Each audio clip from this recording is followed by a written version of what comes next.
Good evening. I'd like to call to order the meeting of the City of Salem Budget Committee for Wednesday, April 19th, 2023. Would the recorder please call the roll?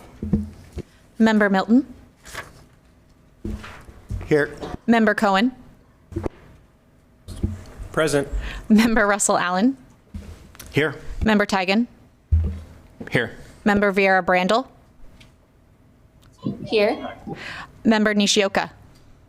Here. Member Phillips. Here. Member Gwen. Here. Member Gonzalez. Here. Member Julie Hoy. Here. Member Nordyke. Here. Member Varney. Here. Member Chris Hoy.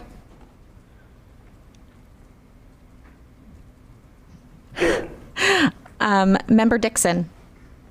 Here. Member Curtis. Here. Member Chirac. Here. Vice Chair Brown. Here. Chairperson Stapleton. I'm here. That was a little bit of ping pong. It was kind of fun to watch. It's great. It's great. It was funny because we normally have a very routine route, and it was fun to see people's reaction to a little bit of popcorn, which was great. So I appreciate that. All right, if we could all rise and do the Pledge of Allegiance, please.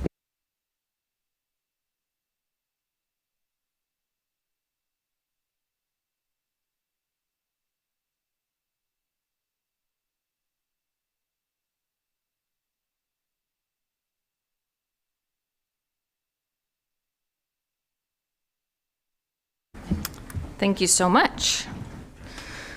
Right, at this time, I would like to take a moment to welcome a couple of new members. We have Russ Allen and Julie Curtis. Russ is joining us from Ward 3, if I have it correct. Yes. And Julie Curtis is joining as an at-large member. So I wanted to thank you both for being here, for taking the time to kind of dive into this committee and dedicate the time that it takes to do a good job here. So really excited that you're with us. I wanted to welcome everybody to our kind of quick session. Now we have, I guess, 4 meetings planned over the next few weeks.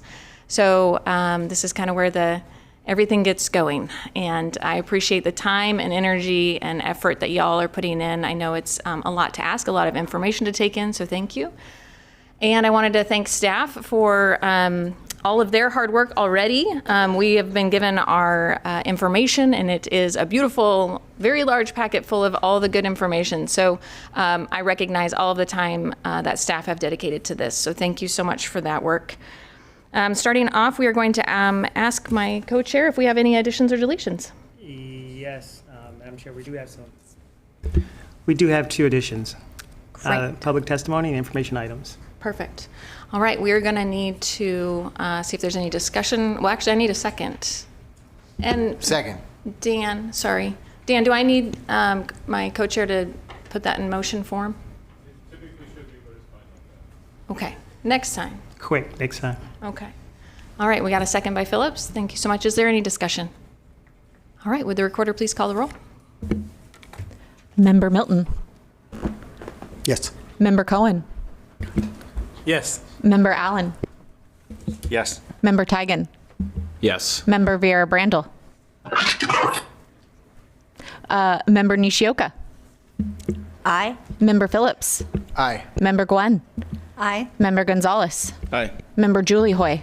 Aye. Member Nordyke. Aye. Member Varney. Aye. Member Chris Hoy. Aye. Member Dixon. Aye. Member Julie Curtis. Aye. Member Chirac.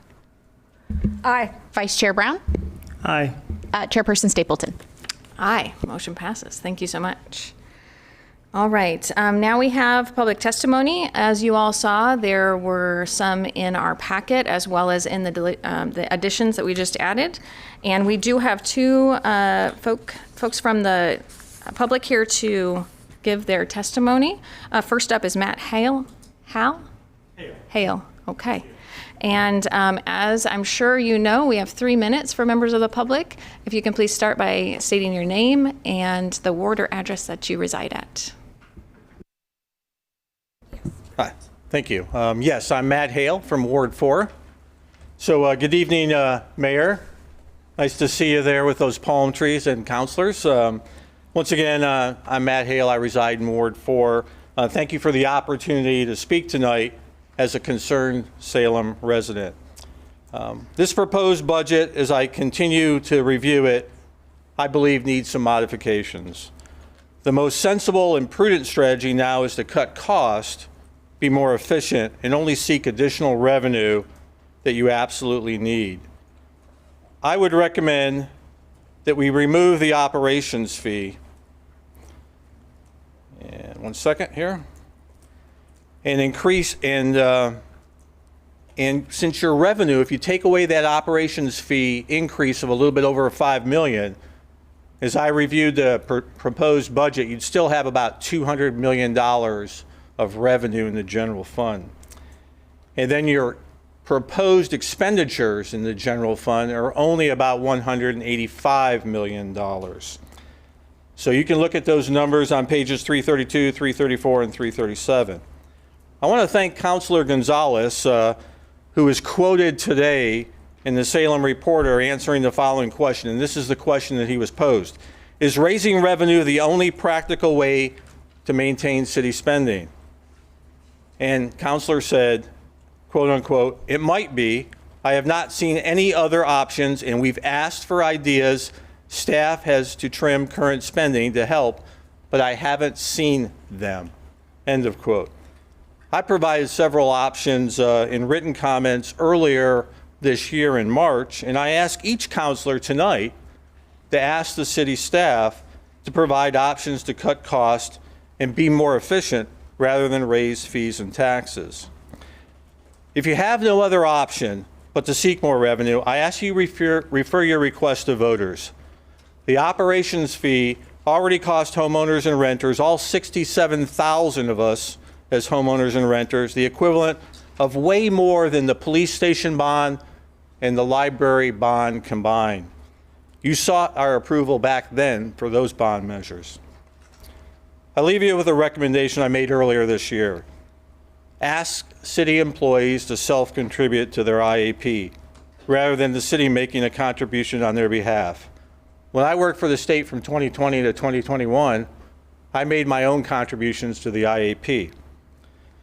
At the very least, just ask those city employees that are making more than the median Salem income of $62,185 to self-contribute.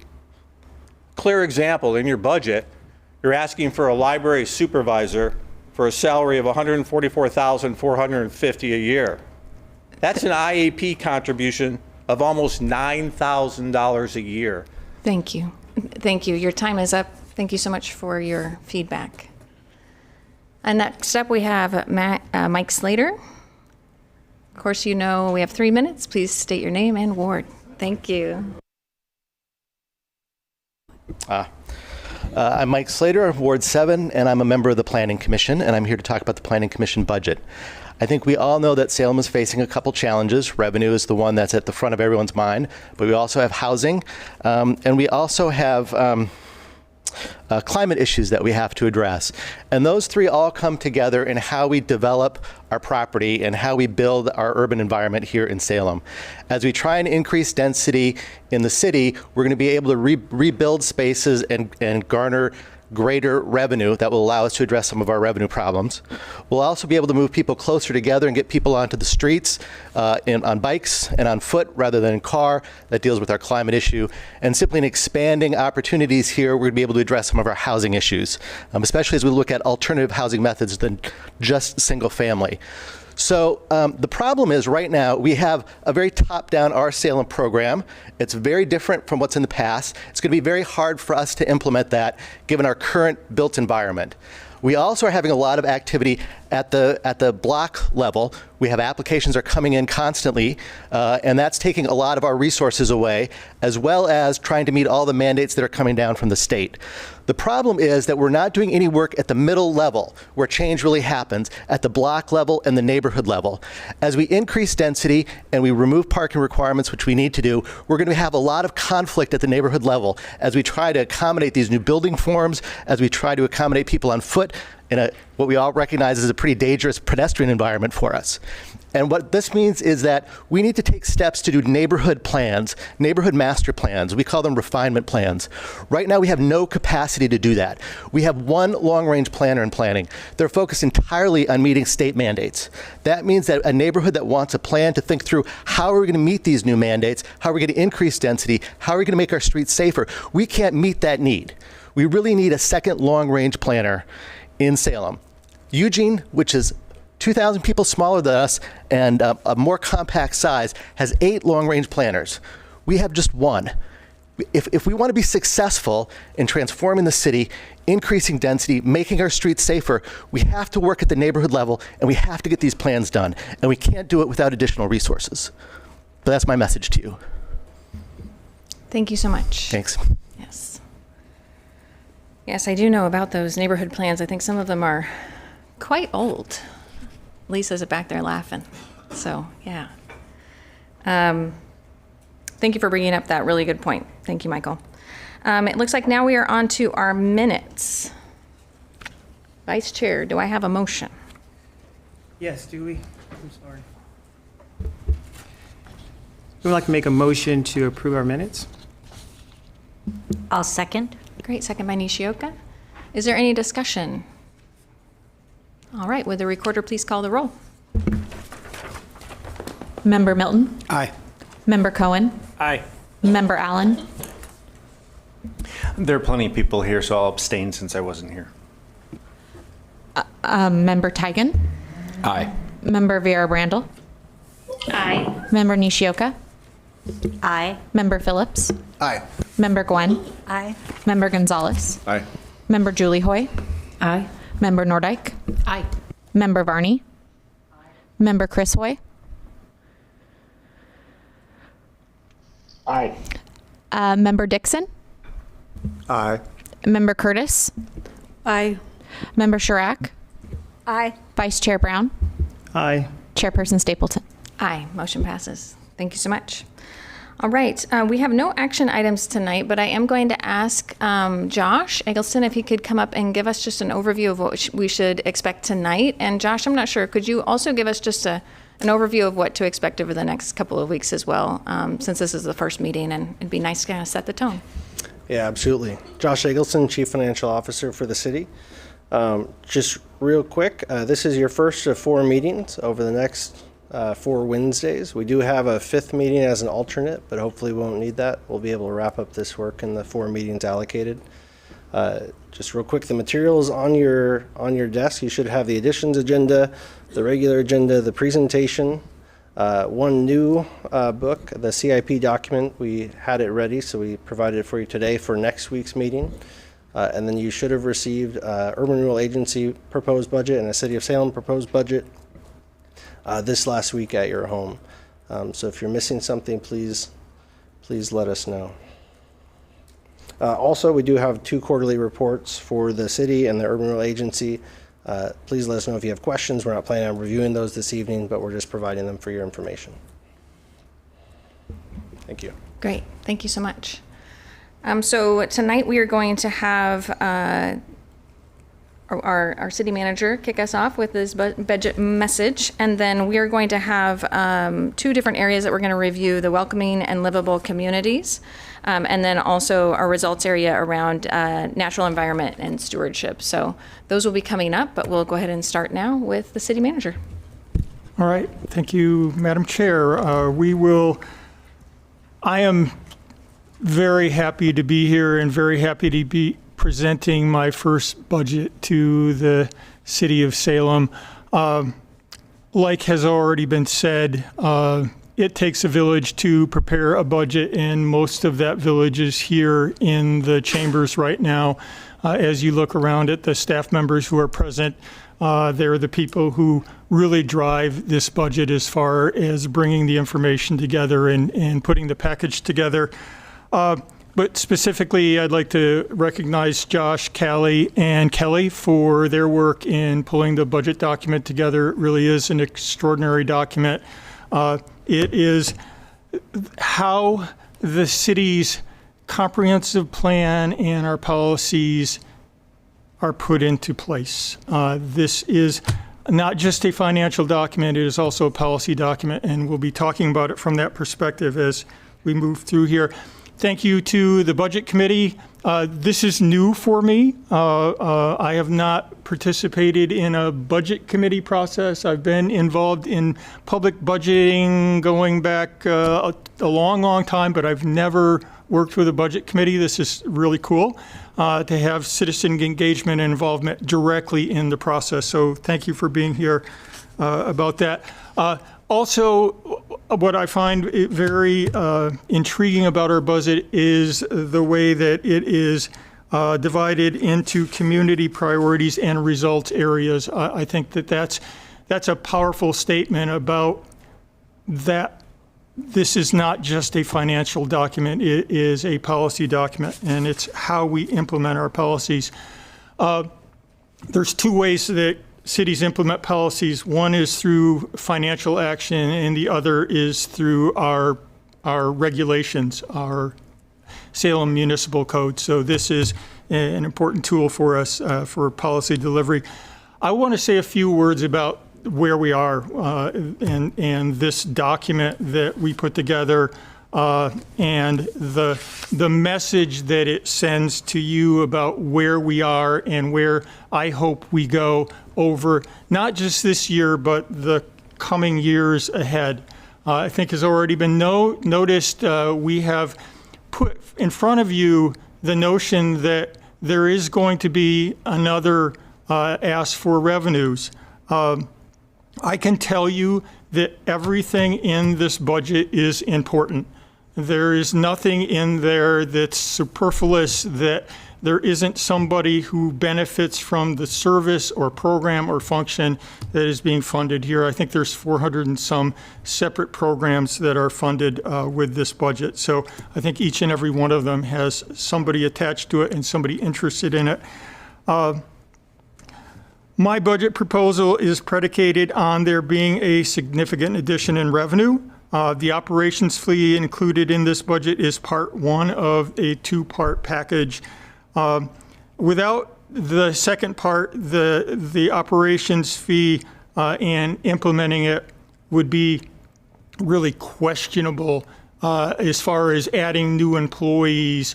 And my message to you, what I want to communicate is that it is not our intention to fill those positions before we have some certainty around what phase two, what part two of this revenue proposal would look like.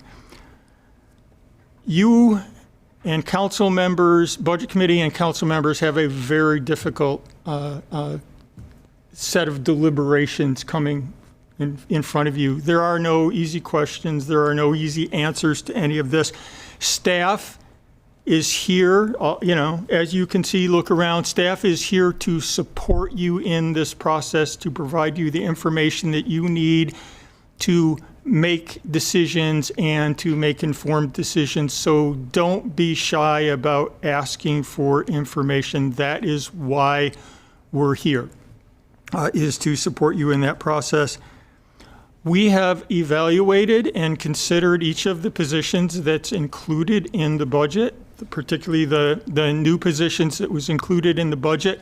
The full leadership team participated in evaluating each and every one of those positions, so they're included intentionally, and they're included with the full knowledge and support of the leadership team. And while I can't say conclusively or specifically what the ramifications of not having a phase two revenue, a part two revenue enhancement, it would be impactful. We're talking in the range of 10% of our budget. So that is going to be hugely impactful to our organization and our services.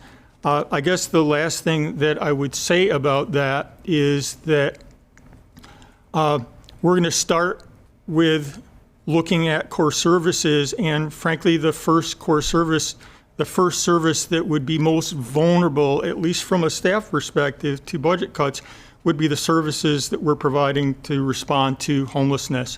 We do not have funding for those services beyond June 30th of 2025. So, that's running in the back of our head. So we'll go to the next slide. Where are you, Josh? You were moving faster than I was. So there we go. Let's go Okay. back here. So, thank you, because that was just the preamble. That's the launch. So, the city's budget is $750 million, and that frankly sounds like a lot of money, but I can guarantee you that every one of those $750 million has a purpose and a place and a function, that there's not anything that's lying fallow or that is not going to be used. As I said earlier, we have around 460 programs. Each one of them is relying on some aspect of that budget. Presentations on these results areas will help inform and guide our deliberations and recommendations to City Council. Staff will be available tonight and throughout this process to provide you with information and answers to your questions. And based on the complexity of those questions, we may need to follow up with you after the meeting. And Josh wanted me to note here that the construction funds contribute over half of the materials and services budget, which is a total of 207 out of 405 million. Next slide. So, as many of you are aware, Salem is a full-service city. I mean, we really do soup to nuts. We have a police department, and we also have housing, although it's not in this budget. But that's pretty amazing when you think about the range of services that we're providing to our residents. In Salem, our revenue and resources are constrained due to the impacts of measures 5 and 50 that were put in place in the 90s. We are still dealing with and responding to and working within the limitations and ramifications of those measures. They capped the city's tax rate and limited the growth of assessed property value so that it is lower than our average rate of inflation or increase in cost of operation. So there's a naturally occurring gap there as a result of those referendum. And we also in Salem have the unique and both benefit and the limitation associated with having a lot of state property within our bounds that doesn't pay ad valorem taxes. I think it's over $1 billion in property that does not pay taxes.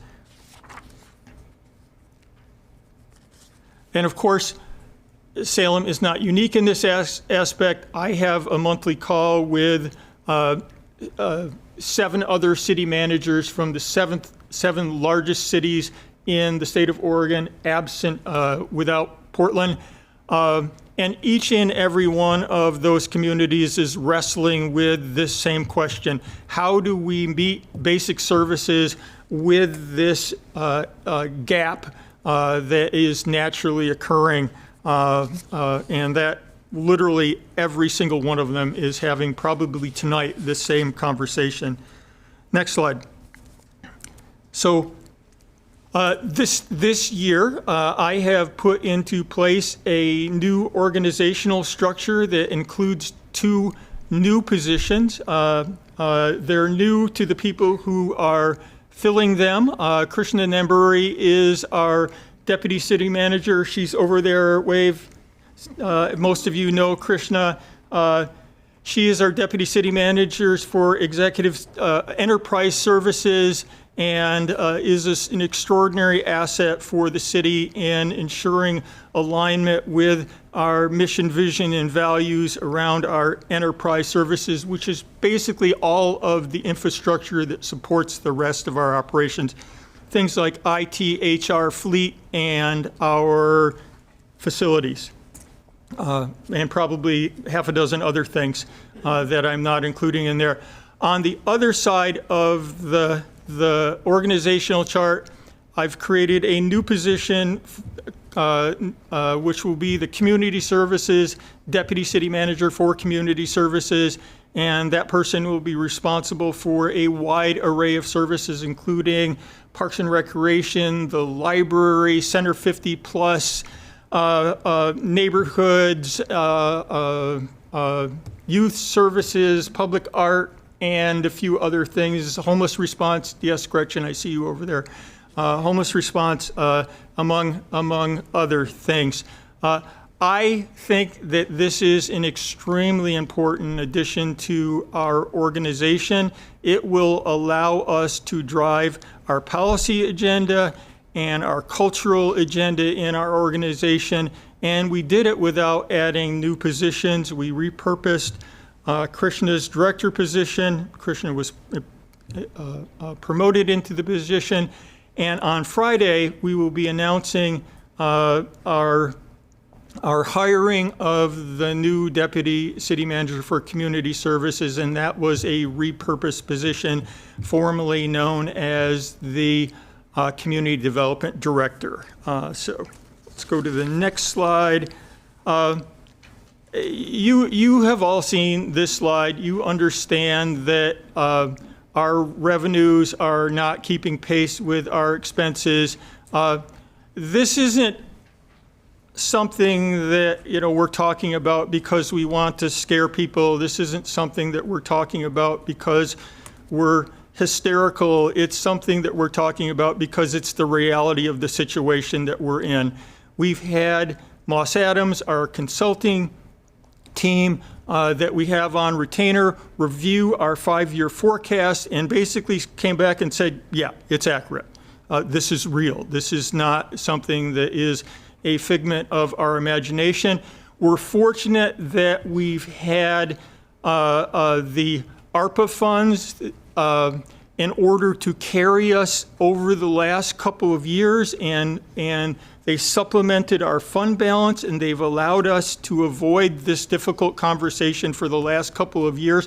But unfortunately, there are no more ARPA dollars. Josh assures me that we're zeroed out in the ARPA account. So there, I keep my ear to the ground, and I don't hear any hooves, beating on the ground and anybody riding to our rescue, federal or state. So, we're going to have to do something, and that's why we're here tonight, is to start this conversation with you about where we need to go and how we're going to get there. Next slide. The proposal that I have put in front of you this evening that I, started with is, it is two parts. It does include an increase to our operations fee of $5.50. That would add about $5 million in revenue to our operations, and it would allow us to begin to close some very significant gaps in our service delivery system. Things like security services, code enforcement, park ranger program, our SOS team, and then generally our support services, both funding existing services and expanding and building on those services so that we start to close that gap. We haven't added any new services of this kind in going on decades now. I'm going to say, in over 10 years, our population over the last 10 years has grown nearly 24,000 people. That's a small city. That's like adding another ward in our city. That is a huge demand, and each one of those residents, although we love that they're here, they come with service demands and needs, and we need to be able to continue to meet those needs. The second part, which is down there at the bottom of the slide, is some sort of employee-paid payroll tax or some other revenue that generates a significant amount of revenue. In order to cover both our cost of operations and our homeless response, we need somewhere around $27.55 million in order to cover that, in addition to the other funds that are in our budget. So I realize that that is a big and aggressive ask, and that I expect we're going to have a rich discussion here about it and about how we move forward, and I look forward to that. And I think that's the end of my portion. Thank you. Thank you very much. That was good. Thank you. Thank you. I'm sure there will be lots of time for questions, but is there any clarifying questions that any of you guys had for the city manager, just real quick before we move on? Okay, seeing none, I'm going to go ahead and turn this over to Josh Eggleston to go ahead and look at our first results area, which is the welcoming and livable communities. Josh, take it away.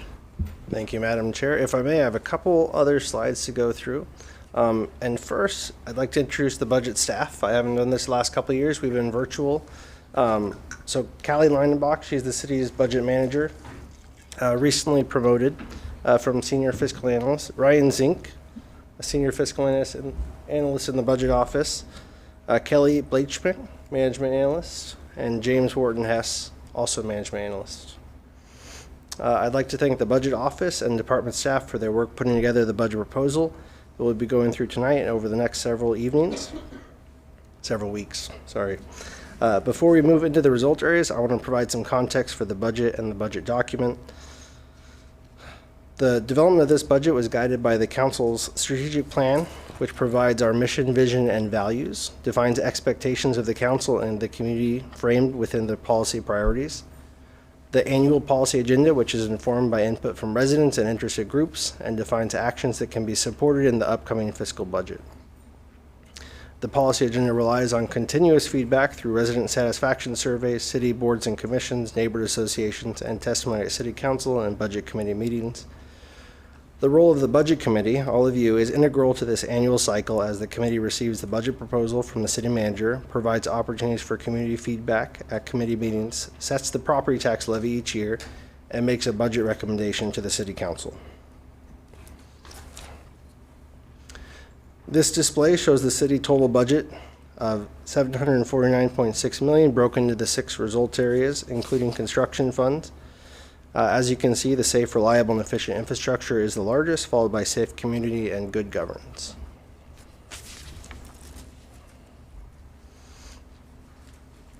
This budget display converts hundreds of line item entries into programs and aligns those programs with results that the community cares about. The goal of priority-based budgeting is to ensure resources are being applied to the highest and best use to achieve those results. In the budget document, each result area is designated by a tab with the result area name and icon. To allow us to compile the budget document, each program has been assigned a home result area. Each tab section shows all of the programs, a lot like this page on the screen. It lists the current year budget, the FTE allocation, as well as the prior year budget and FTE allocation. This column right here lists its alignment with the overall scoring for priority-based budgeting, ranging from most, more, less, and least. I'd like to emphasize this isn't really value judgment or whether we should or shouldn't do the program. What it really displays is its alignment with the overall score. A less or least could mean that it's essential to one area and it just doesn't impact the other areas quite as much. On the right, a lot of check marks, but what they represent is for each of those programs that they score or they have an alignment or impact in each of those results areas. So the little icons at the top represent the 5 community results areas, then good governance looks a little bit different.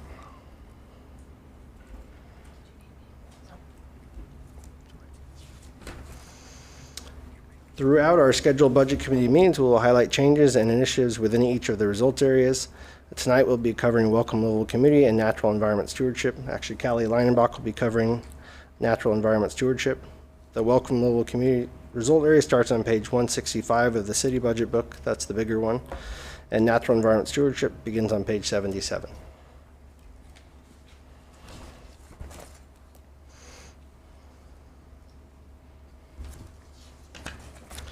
The welcome livable results area total budget is $51.8 million. There are 153 full-time equivalent positions within the results area's programs. Program pages for the results area provide a further breakdown of services and positions, but it includes those services listed on the screen.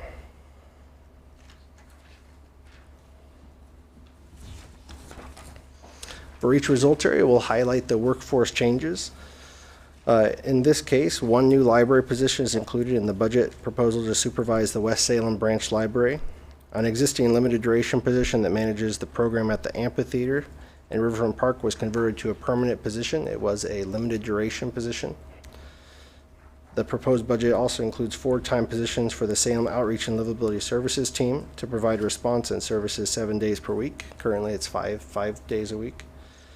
Also included were 2 additional code enforcement officers to respond to neighborhood concerns and 2 new park rangers to expand service into the park systems. The enhancements of these last 8 positions are proposed to be funded with the increase of the city operations fee. And as you heard from the city manager, for all of these positions, we won't fill them until we really know what part 2 is for the revenue equation.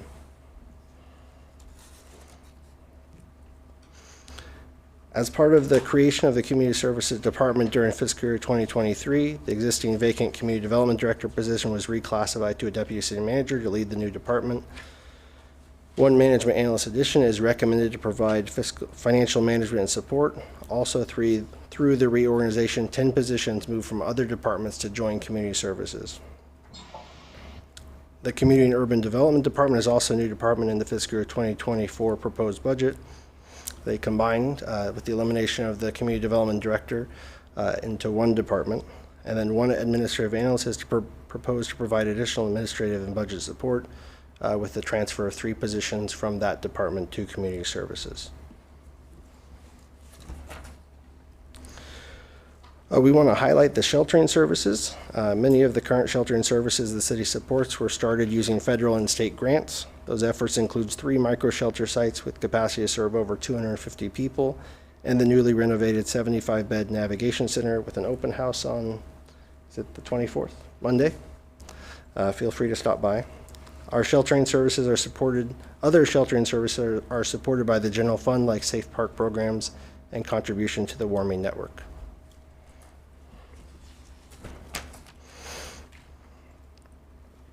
As you heard before, the creation of 2 new departments, Community Services and Community and Urban Development. Also, funding is included for the expansion of the same outreach and livability team. Additionally, the city continues to support the Homeless Rental Assistance Program administered by the Salem Housing Authority for a 6th year. The amount budgeted for next year is $625,000 and reflects the current program limitations caused by caseloads and rental inventory in Salem. The program provides 12 months of rental assistance, funding for security deposits and intensive case management, and more. There at the bottom, you'll see the Jerry Frank Salem Rotary Amphitheater. It welcomed its first guests last summer to attend yoga in the park, comedy shows, movies in the park, ticketed concerts, cultural events, and more. With a permanent position dedicated to this venue, the number of events should increase over time through attracting high-profile acts for weekends and taking hourly and weekday rentals to fill out the bookings. This concludes the Welcome Global Community. Happy to take any questions at this time. Thank you so much, Josh. All right, folks. Do we have any questions for staff?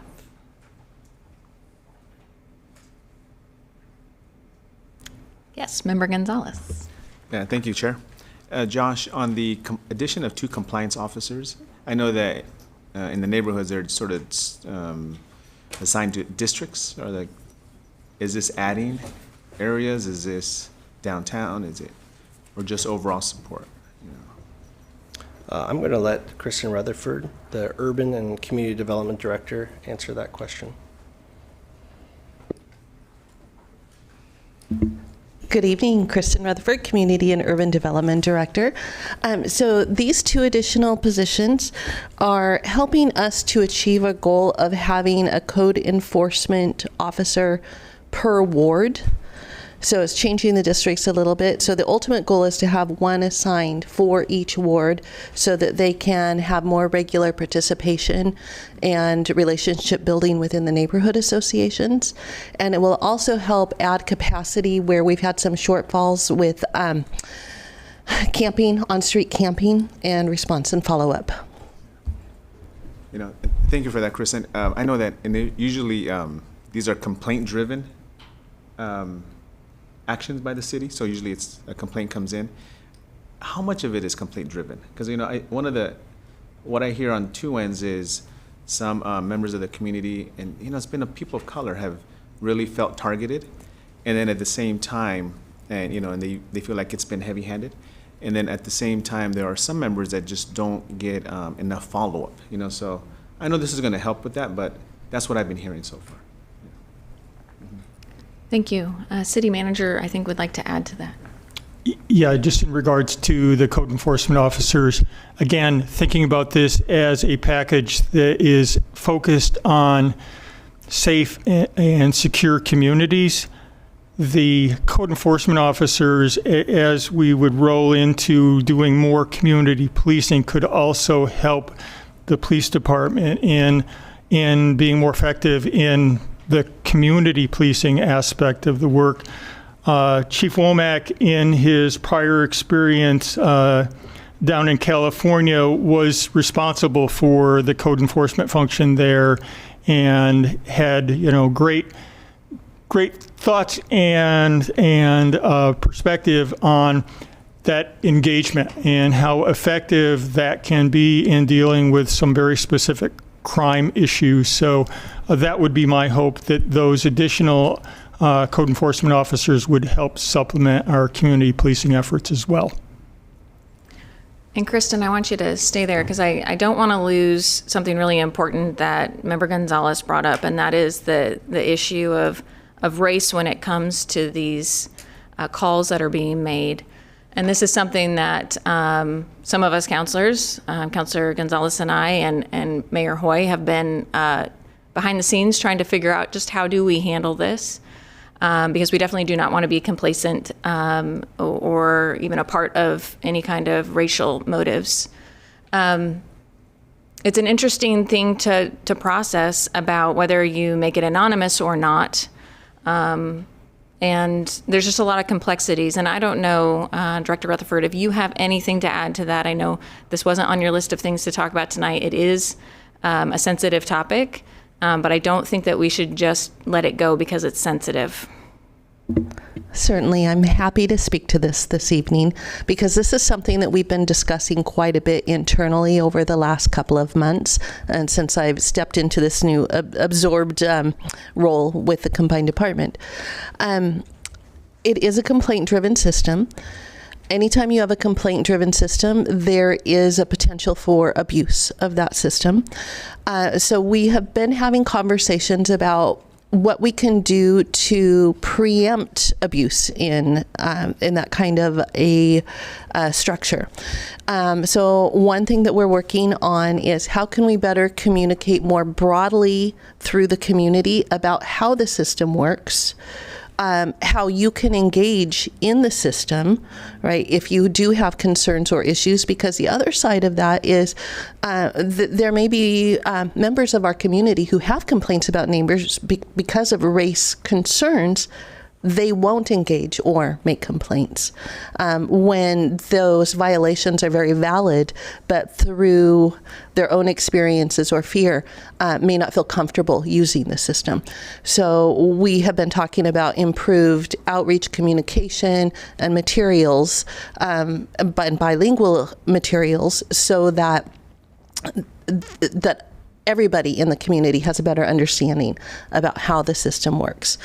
On the other side of it, when it comes to being the recipient of a complaint, how we engage is to not immediately react to a complaint, but to observe. So we always start with observation, and any engagement from the code officers is tied directly to a violation that has been observed, and then starting with education relating to that violation before we move towards enforcement.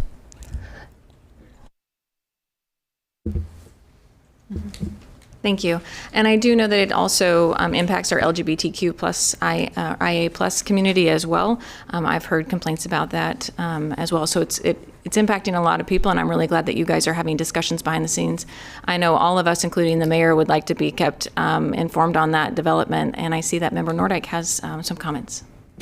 Thank you. I'm hearing about this for the first time, and I'd like to have the city staff sit down with me, and I'd like to hear a lot more about it. I'd like to know what's happening in my ward, and I'd like to know citywide. So I'll follow up with the city manager's office. Thank you. Thank you. Member Cohen, do you have, I see you moving for the mic.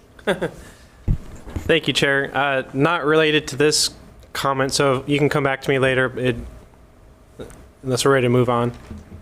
Is there any other comments? Okay. Nope, I think we can go. Awesome. Thank you, Chair. With the consolidation of the urban department and the community department into one department, what savings are being realized from this? Really good question. So I'm going to separate out a little bit. So there's a creation of the Community Services Department that's somewhat related to the Community and Urban Development Department. So there's 3 positions coming from Community and Urban Development to Community Services.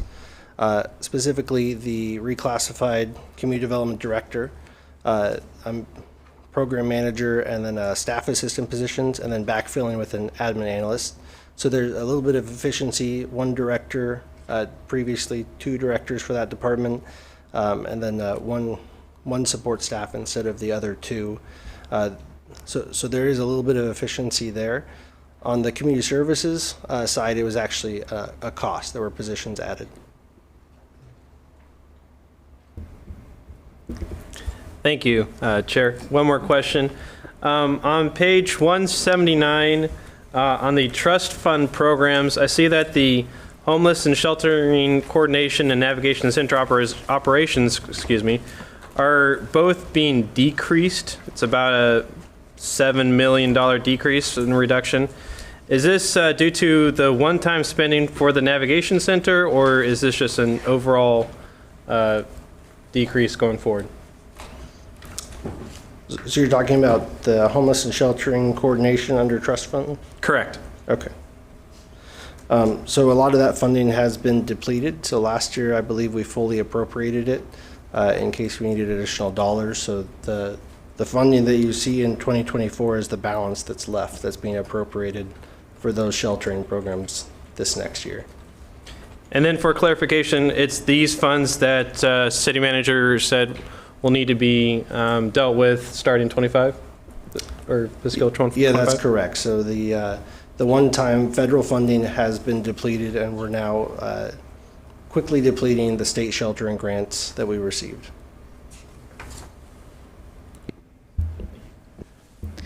Chair, can I ask a follow-up? Yeah, please. I kind of want to compare that $10, $11 million that we see here in the fiscal year 2024 budget coming from the trust fund programs to the chart that we saw from the city manager in the budget message that shows the beginning fund balance and its decrease.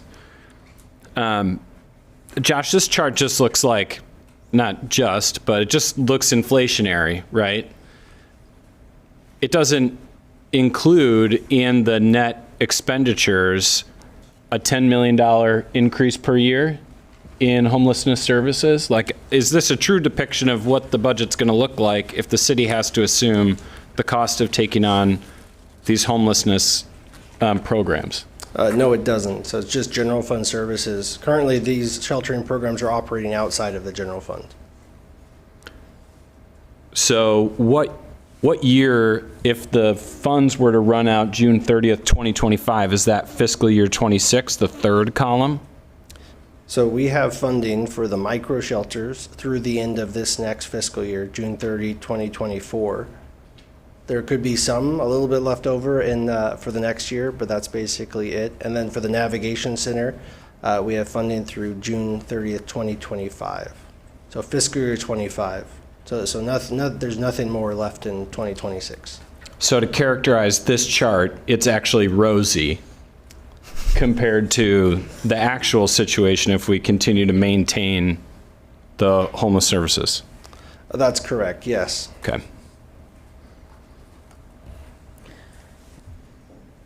Yeah, I think it's challenging because we have our general fund and our homelessness services are kind of over here, and it's hard to really get a good picture of the overlay there and how they interact together. But it is very real. Yes? Is there any other questions? Chair, I Yes. have a question. Sure, go ahead. So this is a question I think I know the answer to, but I'm not sure the community is aware. And I don't know if this is best asked to the manager or Josh, but I'll just put it out there in general. So there's been a lot of spending that's talked about in this state legislative cycle. Is that something that we could use to supplement, this trust fund moving forward, or are there constraints that limit our ability to utilize those funds? So those funds are not being distributed directly to cities. We could have applied, but our partners in the community did apply, and the Salem Housing Authority, Church at the Park, and several others did receive funding. So system-wide, there's improvements, but as far as our financial picture, it doesn't offer any improvement there. Yeah, thank you for that. I think that one of the things I was trying to highlight is that it had to be new programs. So I think that it was well distributed in our community. I think a lot of good is coming, but it was not an option. The city staff has looked into it.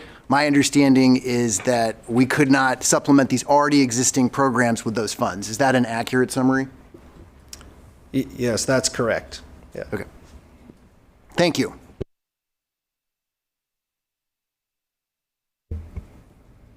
City Manager, would you like to talk a little bit about the legislative session at all and kind of our hopes for, our priority asks were very much so focused on our unsheltered programs. Would you like to speak to that at all? I can. We have definitely focused in on the need for ongoing operational dollars from the legislature. We recognize that, on June 30th of 2025, we will run out of money for our homeless response program. So we have invested time and energy in meeting with our legislative delegation to raise their awareness. We have made specific asks of them to at least on a one-time basis to assist us in these ongoing operations, and we will see what comes out in the wash at the end of the process. There are no guarantees. There certainly have been some pushback in regards to funding things like the Navigation Center, for example. So we are approaching from a different perspective there. And perhaps the mayor would want to add to that. Thank you, Mr. Staley. I think you characterized it correctly. We're working hard to try to garner more ongoing state funds or one-time. And, with the revenue forecast for the state coming out on the 17th of May. We'll know more after that date. But until then, we're just talking to all of our delegation, trying to help them understand our current situation and how critical it is that we receive additional funding. Like the city manager alluded to earlier, we are the state capital and have a unique burden that other cities in Oregon do not carry. And it would be appropriate for the state to help us out of it have an enhanced level due to that unique situation. Thank you, Mayor. Yeah, it's interesting when I think about all of the work that's gone into setting up the programs that we have, our micro shelters, the SOS team, our navigation center, and to imagine running that on one-time, gifts, basically, that you're hoping to receive is really not a way to run a program. I know we talk about our unhoused folks struggling in our community, and I like to remind people that it took us about 40 years to get into this position, and I fear that the honest, realistic comment should be it will take us 40 years to get out. Am I hopeful that it will take us 20? Yes, of course, because people are suffering. But it's hard to look at setting up programs to help people in need when you know you're in it for the long haul and you're looking at one-time donations. That's a hard place to be. So an interesting way to think about it. Yes, Member Gonzalez. Just some comments, Chair. I just want to highlight the Center 50 Plus. Not just because it's in my ward. That's not the reason. A zero, and you don't see this very often when it says new in the budget, a zero budget impact. based on, so they can move forward with their age-friendly initiative. It's a partnership with AARP and, some other organizations. So I just want to highlight that. And then on the other end, through the bond, it's nice that we're going to have a skate park at Gear Park, because I think we're short of things to do for our teenage kids, so I just wanted to highlight those two things. Thank you. I love that you always highlight those teenagers. I got preteens, so I'm always looking towards you for guidance there. I think that there is a lot of really good things in what you just presented to us, and thank you for highlighting Center 50 Plus, all the other amazing programs that we're running in the city. So a lot of good stuff here. But are there any other questions for Josh on this topic? Yes. Thank you, Chair. My was about HRAP. I remember seeing earlier this year in September maybe that the program was going away. And then I was surprised at that because, we celebrate that program every year here in the Budget Committee, and then I guess I was surprised to see it back in the budget. So I don't know if anyone has the back and forth of what ended up happening to HRAP and its welcome return. Good evening again. Oops, there we go. The HRAP program, when we talk about it going away, it wasn't so much that it was going away as that it was shifting form and focus. So that you'll notice that the budget amount is reduced, and that is in part because we have had challenges throughout COVID with getting people placed and finding enough accommodations for people out in the private market, but also because there have been resources available through the state and different kinds of vouchers and other supports that we are using instead. So this focus has been shifted to help people kind of to engage earlier on and stabilize and move towards the navigation center and further stabilize in that environment, and then move into permanent housing with a voucher. And so again, it's not that it's gone away, it's just that the approach is modified a bit. Okay, thank you. Okay. Mm-hmm. I'm glad we could answer that one. That was good. It's a good program. Any other questions? We will have time to circle back, so if you think of something later, let us know. But it looks like for right now, we'll have Callie come on up and give us the results area for the natural environment stewardship. Please.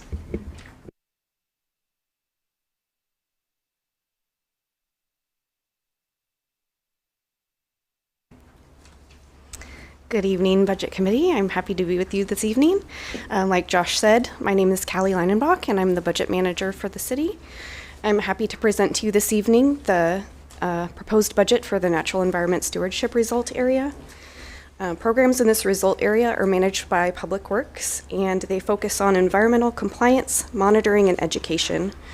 As was said earlier, the program pages begin on page 77 of the city budget book, which is the bigger one, and you can find further information about services and positions in that section.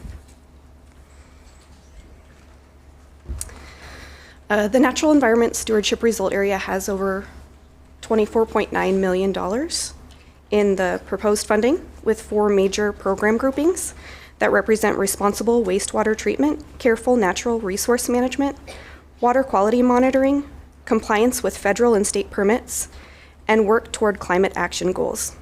There are 104.65 full-time equivalent positions that provide services related to natural environment programs.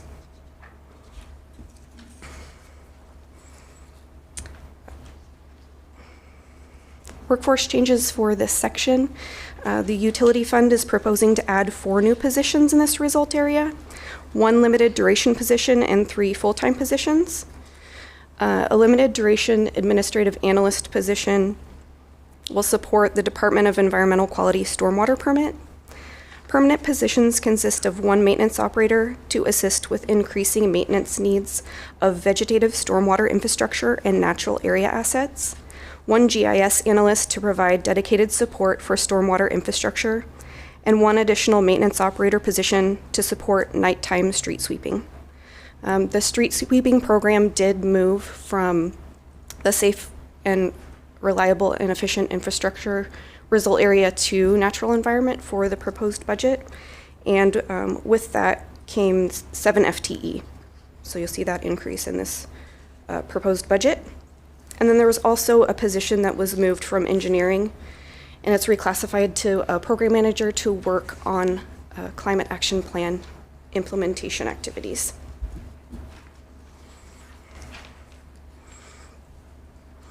The proposed budget includes funds for a consultant team to revise stormwater codes and design standards to conform with new permit requirements. In addition, the completed stormwater master plan will be coming before City Council for adoption by the end of the year.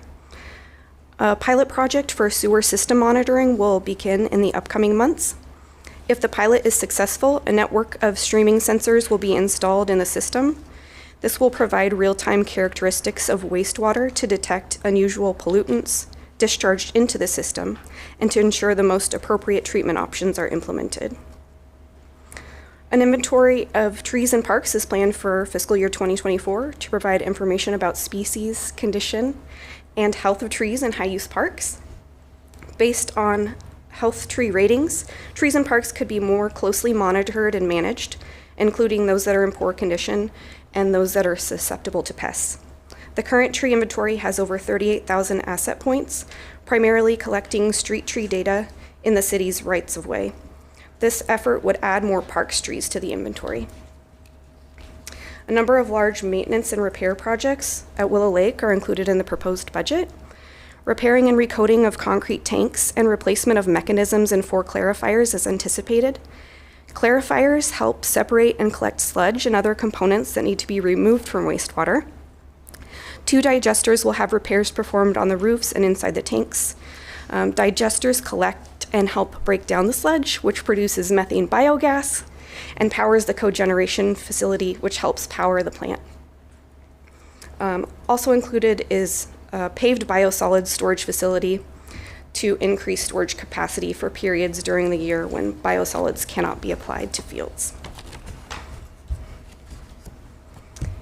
And with that, staff are available for questions. Great, thank you. So I do have to say that Councillor Hoy and Councillor Gwynn and I and my kiddos, we all got the chance to go out and take a tour of Willow Lake. That place is amazing. It is amazing. I think the 3 of us just kind of, you went at a separate time, but I was going to go with you, but got sick kids. And so then we went together and we just kind of stood there and just kind of shook your head. It's amazing to see what is there. And I say this often as being a city councilor, you don't understand what makes this city tick until you really get to go on these tours of facilities like this and realize just how much is going on under our feet and close by. So it's amazing. Yes.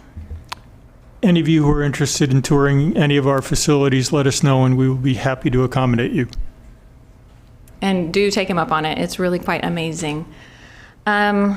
Any questions? I know I'm going to have one. There's a lot of good stuff in this one again. I know every time I read it, I thought of different counselors who are, I know Councillor Varney, I know some of this stuff is really important to you and things that you're working on. Yes, Member Cohen. Thank you, Chair. I have a series of questions, so I'll just take it one by one. Is the Willow Lake Center, is that owned and operated by City of Salem? So it's owned and operated by City of Salem, and I saw on page 83 that it serves Salem, Turner, Kaiser, and unurbanized areas of East Salem. Are those cities and unurbanized areas of East Salem paying into the operation of Willow Lake through utility fees, and is that shown within our budget, that transfer of funds? I see Brian coming up. Thank you, Brian. Yeah, good evening, everyone. Brian Martin, Acting Public Works Director. Yes, they do pay in. They pay rates just like every other user of that facility.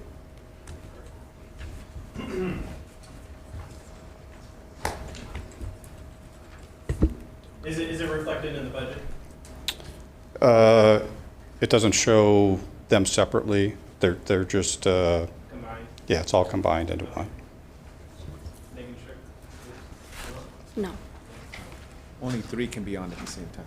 Okay, Councilman, you can turn yours on. There we go. First night technical issues. Thank you for the answer. Second question I have is on the Salem tree canopy. I saw that we have a goal to attain 28% of the canopy by 2030. How are we doing considering the trees that were damaged in February 21? I did see also an update that through 2022 we've replanted some a decent amount of trees, so just want to see what we're doing status-wise with replanting the trees. I think Mylan's here. And Mylan, while you're answering this one, could you also answer mine, which is about the emerald ash borer, kind of where are we at on that process as well? Mylan Davis, urban forester. I'm not involved as much with the canopy, but I can talk to you about questions related to how many trees we planted from the ice storm. We lost about 1,000 trees in our city streets from the ice storm, and we actually got funding that council approved last year to hire 4 limited duration staff. And as of 6 months into the program, we've already sort of achieved most of our goals of replanting trees. We've already replanted the trees we lost, 1,000 trees, and ground 1,000 stumps. And so we'll continue planting more trees as this next year comes along. And part of that is establishment period of watering the trees as well. So, yeah. And emerald ash borer, just an update. Emerald ash borer was detected in Oregon this year, coming from Michigan, and started in the 1990s. It's a pest that damages ash trees to a 99% mortality rate that affects the vascular system of the trees, and basically within 2 years' time the trees will die. So we have quite a large population of native ash that we'll be concerned about in Salem. About 1,500 street trees will be affected by that. So we're creating a management plan currently. It's not expected to show up in Salem for another 5 years probably, but we're working closely with ODF and ODA. We're meeting with ODF like weekly, trying to figure out, sort of a management plan. Next steps, we'll probably do a lot of remove and replace because like I said, a 99% mortality rate. When it comes, it's going to come and it's going to affect every ash tree in town. And if we do want to save ash trees, it'll be, a time period that we can manage through injections of herbicide that can retain some of our canopy if we don't want to lose all of our ash canopy. If we have important ash canopy in some of the streets with larger trees that we want to maintain some of those for a few years, we can do that through some easy injections that will be cheaper than removing the tree. So we hope to come forward to my management team and then to you guys eventually with some of those ideas on how to manage that. But good news is a lot of funding recently from the federal government that ODF is going to be able to access to help us with a lot of that. So we'll let you guys know about that. And as far as the canopy goals, I don't know if someone from the climate action team can talk to that. And just to be clear, ODF is the Oregon Department of Forestry. Correct. Yes. Yes. Thank you.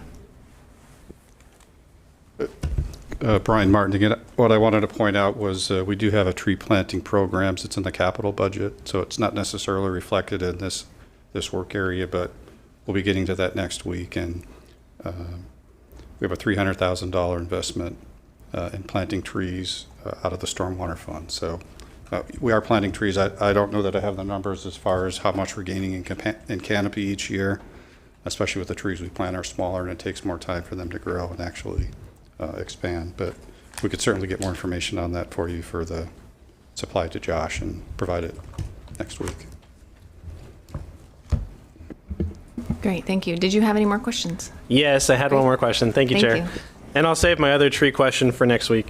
I saw in here, and I'm super excited about it, and I was hoping to hear some more information on Oregon's first community microgrid. Is there a status update on that?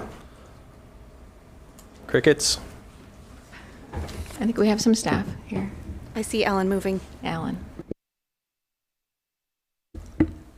Good evening, Alan Dannon, Acting City Engineer. The Community Microgrid Project, for those who don't know, is a grant award that we won from the Oregon Department of Energy, where we're partnered with PGE, and it'll fund battery storage at a facility near their substation on Oxford Avenue near 22nd. And that storage will power a feeder that goes up 23rd to our new Public Works Operations building. That work will get started probably later this year. Excuse me. Got to remember to breathe. We just got the grant agreement from ODOE, and we'll be bringing it to the city manager for signing, and then the work should get going with design and then construction later this year, early next year. And Alan, the ODOE? Sorry, Oregon Department of Energy. Great, thank you. That is a really exciting program that we have them. That's really great news. Any other questions? Member Phillips? Yeah, this is a kind of a comment question to highlight and also just to make sure I'm keeping my bearings about me. So at the beginning of this, Manager Keith Staley, you had a preamble that kind of highlighted some of the big things. And one of those is the adoption of an increase to our operational fee. And we saw some FTEs attached to that. Are any of those FTEs in this part of the budget? Like, is the park rangers under this, or is it under a future section? Josh, could you help with that question? They were reviewed in the previous section, welcome local Okay. community, so none of those positions are in this results area. But they were in the one that we discussed earlier tonight, the first one? Yeah, and correct. Are all of those in that?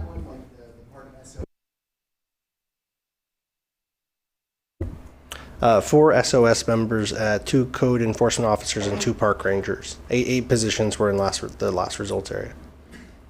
Okay, so I guess I'm just late, but I still want to highlight it. I think it's really important and exciting that we're adding things like or looking at potentially adding 2 essential things like park rangers.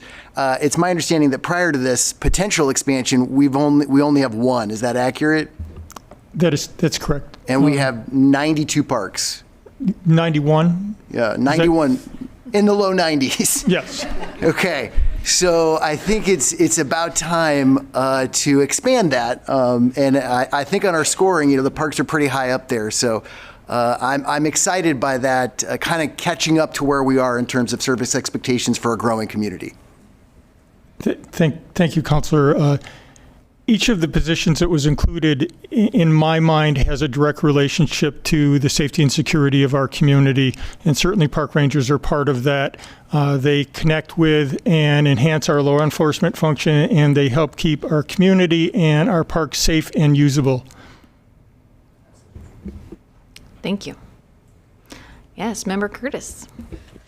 So I just want to make sure that I heard this correctly, that any new positions that are being recommended would only be filled or if both phase 1 and phase 2 revenue options were implemented. Is that correct? That is correct. Okay. So all these new park, all that would rely on phase 2 new revenue. Correct. Okay. In our staff discussions, while these are important positions, we do not want to put ourselves into a position where we don't have the revenue to sustain them. So we wanted to put this operational fee into this year's budget, and we wanted to demonstrate to the community and council and the budget committee the purposes that we intend to use it for. But alternatively, we don't want to set ourselves up for failure by not having sufficient revenues to support ongoing operations. So stay tuned.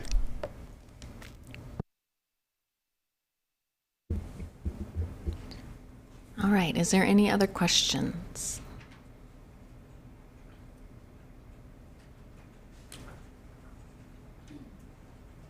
Oh, yes, Member Moulton. My question is, comes to mind right at the moment, is if we fulfill these positions that you're asking for, do any of these positions bring additional revenues down the road or future that would sustain those positions?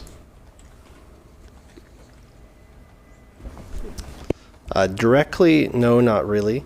Some of the support positions that are being added with the operations fee, they could have an offset through our indirect cost allocation plan from other funds if they provide some service to those other funds.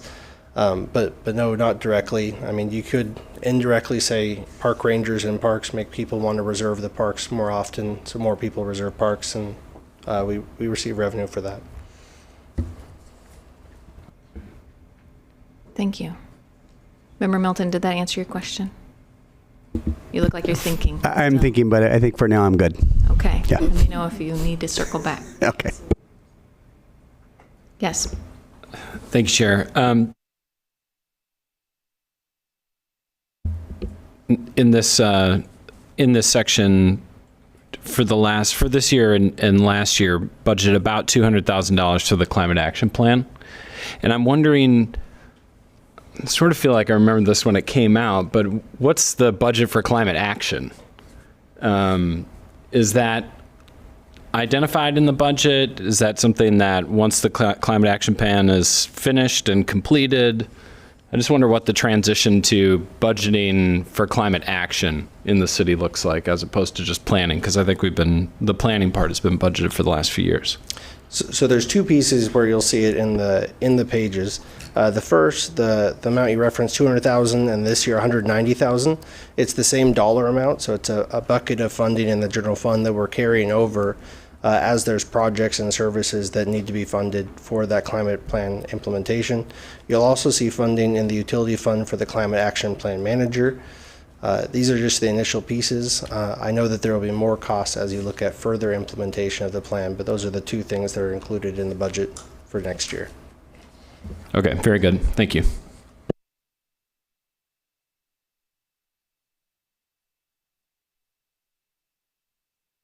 Member Schrock. Thank you, Chair. I've been trying to tease out, how many new FTE versus transferred FTE, and it kind of comes around to Councilor Phillips' comments about the code enforcement and park rangers, which I'm really pleased to see additional FTE for that. But I'd direct your attention to page 176, where it does show the 4 new code compliance, from current fiscal year to 24 of 6.4 to 10.45. So that's the 4, new code enforcement. But 2, as explained in the text, 2 of those will actually function as park rangers. And then, on down those rows, when you look just under park ranger, there's also 2 more added, because it went from 1.16 to the 3.1. So and I had a question into staff earlier, and they answered it, but I still, what I see is 4 new park rangers, 2 of them actually classified as code enforcement, but functioning as park rangers, plus the 2 down listed actually under park ranger, so it'd be 6 new FTE, 2 code enforcement, 2 code enforcement working as park rangers, and then plus the 2 actual classified park rangers, which I think is good. But I kind of just wanted to verify, am I reading page 176? Because staff in answering it was just saying, no, there's 4. It looks like 6 though, so. Yes, thank you. Thank you for that. So there's a few things going on. There was a consolidation of the code compliance programs. So all of the old code compliance, as you see in the fiscal year 2023 column, they all combined into that one program. And there's also an allocation of staff each year to each program. And so sometimes that fluctuates depending on which staff members are assigned to the program. But as far as new FTE, there are 2 new code compliance officers and then 2 new park rangers, which are also classified as code compliance officers, but they're not showing in the code compliance program.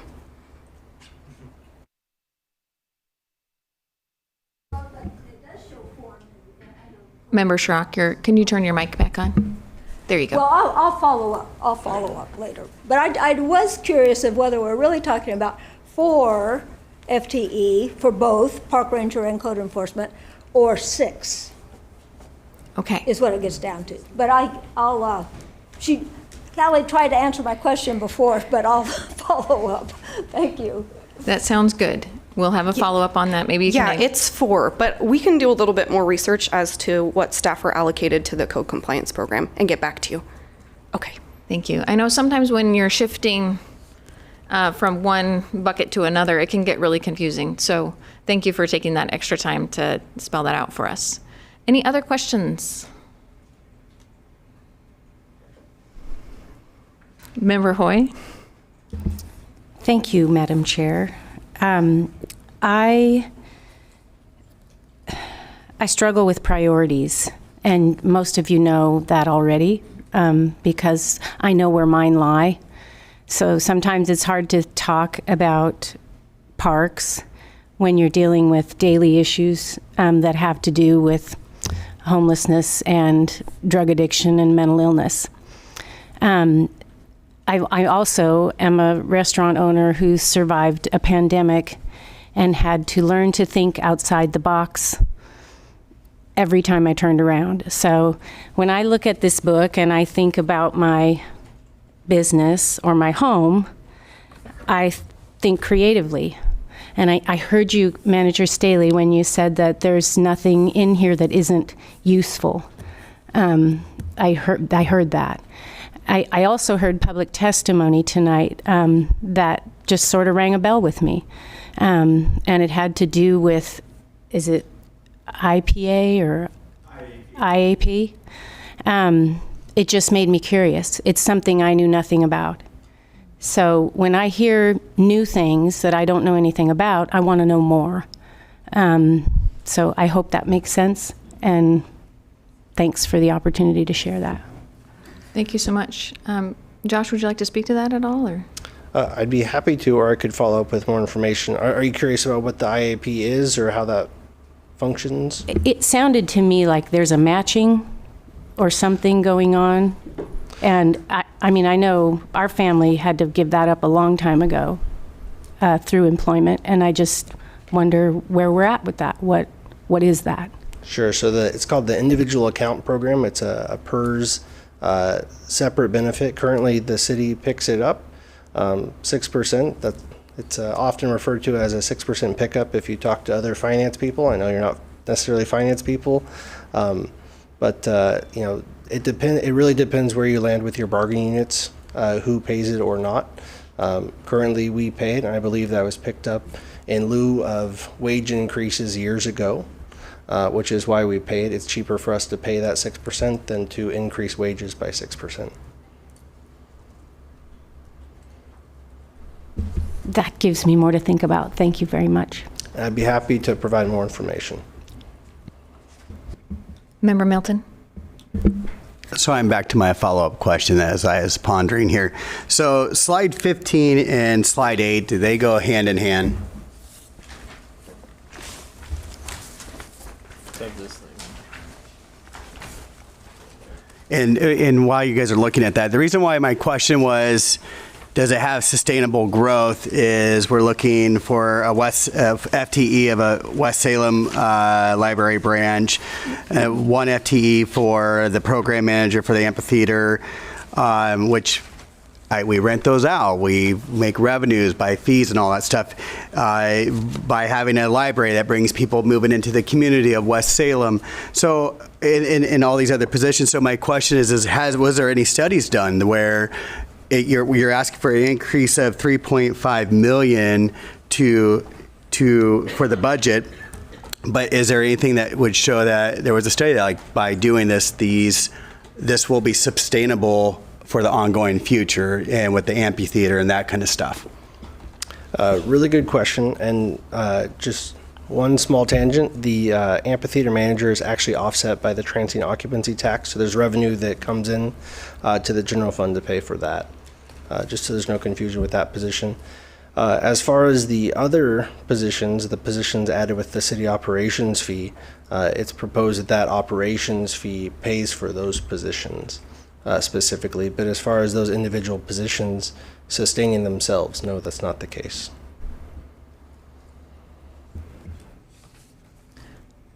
Thank you, Josh. I think this gets right at the measures 5 and 50, right? If we didn't have those, then our revenues would be growing along with the needs of our community. And right now, the needs of our community, which we're seeing that here, are growing, and our revenues are not, right? We're capped off. So I think that's really plain to see here when we talk about that. Any other questions, comments? Yes. So something I was trying to tease out of the budget is I'm not suggesting that I don't see value in any of the additions as was described, but what I'm having a hard time teasing out is what would the expenditure level of the budget be? How balanced or imbalanced I'm speaking of the general fund, would the general fund have been without any of the additional FTE? And we have the revenue in there for the utility fee, and then there's a footnote, if you will, for the income tax. But since that revenue is not there or identified, and again, maybe it's here somewhere and I'm just not seeing it. But what I don't know is, at status quo, is the general fund in balance or is it out of balance? Yeah, I appreciate the question. And actually, I should have clarified the first slide you saw where it had from the budget message, slide 7, where expenses continue to outpace resources. That is prior to the city operations fee. So this shows the status quo deficit moving forward. But does that include the general fund has 38 additional positions, and does that include those 38 positions? It includes the non-city operations fee positions. So I would classify that as the base budget without that addition. Well, so there's still the 24. There's still the 24 additional positions, so that's still not a status quo. Correct, yes. So I'm sensing a question you'd like to see the forecast without any added positions. Well, obviously, I can only speak for myself. I think it's a good baseline of information to know what status quo is. I'm not here to advocate for status quo because, everybody's talking about the needs, and I'm not speaking against that. But I think a baseline of information is we know what the revenues will be. What would the expenditures be if we just maintain existing programs? Yeah, absolutely. I can bring that back next week. Thank you, Josh. Thank you, Member Allen. That was good. Thank you. Yes, Member Dixon. Thank you, Madam Chair, and I really want to thank Josh and his staff for the information they provided, not only this evening, but they've been a huge help to me, getting me a little bit up to speed on the budget, which is very important. I want to follow up on Member Allen's comments. First of all, and this involves the adequacy of the proposals for adding revenue. I am supportive of revenues that are adequate to serve the needs that have been outlined in this budget. I would like to know what would be the projected revenue shortfall over the coming years with no new revenue sources and assuming three things. One, the identified gap of 307.5 positions between current staffing and the number needed to adequately carry out city programs and functions. The second would be the cost to fund commercial air service in the coming years. And the third would be the cost to fund programs for unsheltered people in the coming years. So what happens if we don't assume any additional revenue but try to hit those 3 targets in addition to maintaining current programs. I hope that question isn't too opaque. No, thank you. But I think that I wanted to bring us back to the agenda just really quick. I think we have officially moved to the next item on our agenda. And so I wanted to make that clear. This is an opportunity for the Budget Committee to discuss any issues or concerns regarding agenda items or items not on the agenda. So I think we've officially moved into a space where we can have a good discussion. So I wanted to make sure we were clear on the agenda where we were at and that people knew we can shift to this broader conversation. I really appreciate your question, and I'm hopeful that either City Manager or Josh could attempt to answer. Yeah, I believe the reference refers to a deferred staffing analysis the city produced last year and presented to this budget committee, 307.5 positions to bring us up to where we're fully staffed to meet community needs. We can definitely provide that analysis and layer on those pieces that you mentioned. Thank you. Thank you. Member Nordyke.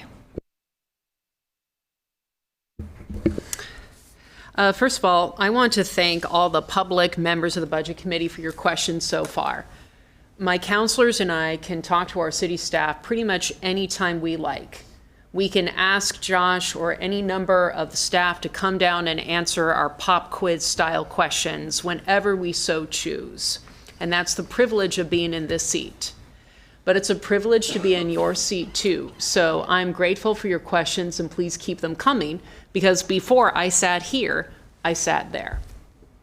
And speaking of that time, it was when I was sitting over there that the Budget Committee discussed and narrowly voted down the proposal to have an independent, full-time city auditor.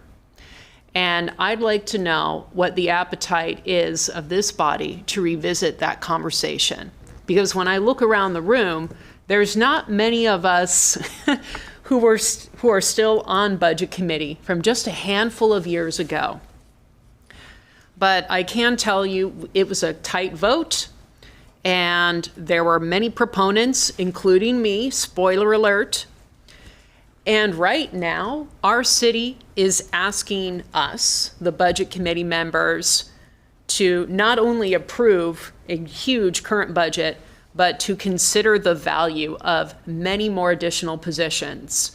And that requires trust. It requires belief that when the city manager says there's a need for all those positions, that it is true. And I do believe him. But we have to persuade our public. If the public doesn't think we need them, the public will never support our proposal to make this city become the city it needs to become. To me, continuing to fund homelessness-related services is non-negotiable, so that you know where I stand on that right now. But let me get back to the city auditor. A city auditor can conduct audits of the entire city government or pieces of city government. Departments, our boards, specific agencies, specific projects, and we know that some of these projects are taken for granted and no one questions their usefulness, but some of our projects do raise a lot of questions and are more controversial and, yes, politicized than others. An internal auditor can ensure that city resources and public funds are being wisely spent. It means that we have someone independent. And for a city of our size, the capital of Oregon, it's time. We are overdue. And if we want the public to trust us with their money, then I think we need one. So I will be sending an email to the city manager and Josh saying, can you please pull up those documents the last time we had this come before this council and this committee, so that we're not reinventing the wheel. I'm sure it's a little more expensive now because salaries cost more than it used to, but our budget is a lot bigger than it used to be too. And I believe that if we want to continue earning the public's trust with their hard-earned money, for business owners who've had to forego pension decisions, if they want to believe in this budget, they need to believe that the money's being wisely managed. So, that's my comments. Thank you, Member Nordyke. So I know that we do have different types of auditors that we pay right now. They are not employees, but they are outside sources. I understand what Member Nordyke is asking for, but I also want to ask for maybe some explanation on what we currently have. I don't want to give the public the idea that we don't have any auditors right now. We do. We have auditors, financial auditors, and Moss Adams that does staffing analysis and other types of things. So could you talk to us a little bit about that, and then maybe included in the information that you get for Member Nordyke and the rest of us on this topic, you could include maybe the cost savings of having in-house versus out-of-house. I really appreciate the question. So currently the city is required by the state to conduct a financial audit, a little different than performance auditing, but we are required to have a financial audit. They recently, just this week, presented to the Finance Committee on our federal compliance audit, and then a couple months ago they presented on our regular financial audit for fiscal year 2022. In addition to that, we do have Moss Adams, our third-party consultant. They've done several different assessments. They just completed a purchasing assessment. An internal control assessment is wrapping up. They've also validated the financial forecasts, looked at various revenue options and validated those forecasts as well. In addition, various other departments conduct external reviews, such as the police staffing audit. And then I know that the fire department conducts a standards of cover. I'm not quite sure how often, but we do have external third parties conduct various performance assessments across the city. And a lot of that Moss Adams work happened after that discussion about an internal audit, and some of that work was actually because of that discussion. Thank you. And Member Nordyke, I hope it's okay that I asked for this additional information. I think it would be helpful to see what we are currently spending on auditing versus, maybe some cost savings that we could have if it was in-house, or just see those numbers next to each other. I hope that's okay. Of course it is, yeah. Yes, it's well known that we use Moss Adams. They presented to us many times. But there's a huge difference between having someone on a contract provide work when we want it and how we want it versus having someone who has a lot more independent authority. So yes, I'm well aware that we do financial audits, and I'm grateful to their work, and I've touted the Moss Adams work at my neighborhood association meetings many times. But there's a big difference between having a full-time independent internal auditor, and a lot of cities of our size should have one. Many of them do. I believe the city of Eugene does, for example. So yes, I'm aware of the fundamental distinction. We should definitely have a look at that as well. I fully agree with that. Great, thank you. Member Phillips. Yeah, thank you. I think this is a good discussion. Just so that I'm kind of tracking where we're at, my follow-up question would be, is this mostly going to be a performance auditor, or is this somebody that could do both performance auditing and financial auditing in-house? Just kind of teasing that out, the specifics. Mm-hmm. Thank you. Yeah, I hope Josh can, I think you hear us and the questions that we're asking. I do, yes. One inherent challenge when hiring a single person is that we are a full-service city and have a lot of variations of what we provide, so it's difficult to find a single person that can speak expertly on all the various topics, specifically when we're talking about performance. And then I would layer financial, kind of separately. Thank you. Are there any other questions? Yes, Member Allen. I actually want to piggyback off that other one. Does not state law require you to do an outside financial audit? I mean, you couldn't have a city employee do your financial audit. Is that not true? That is absolutely true. We contract with an external firm. It would have to be supplemental to that. It couldn't be in place of. Right. But I had a small question with regards the monthly city operations fee. 2 times in the document, it refers to it as a one-time increase. It said one-time increase to the monthly city operations fee, and I didn't understand what one-time meant. Is that some sort of solemn swear that you'll never increase it again? Sure not. I apologize for any confusion. So it's a one point in time adjustment as opposed to some kind of, hey, we're going to adjust it $1 each year or something like that. And as noted, we've been very upfront. It will continue to be adjusted by the Consumer Price Index each year to adjust with inflation with that increased amount. Thank you. Yes, Member Dixon.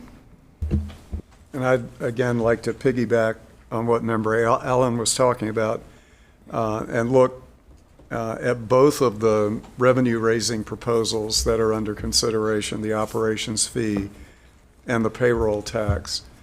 I'm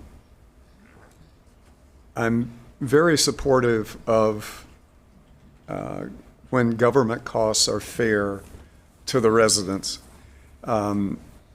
I have a concern about the operations fee increase because it would continue, I believe, to place a greater burden on households compared to large employers based on the level of service that they would receive or that they are receiving.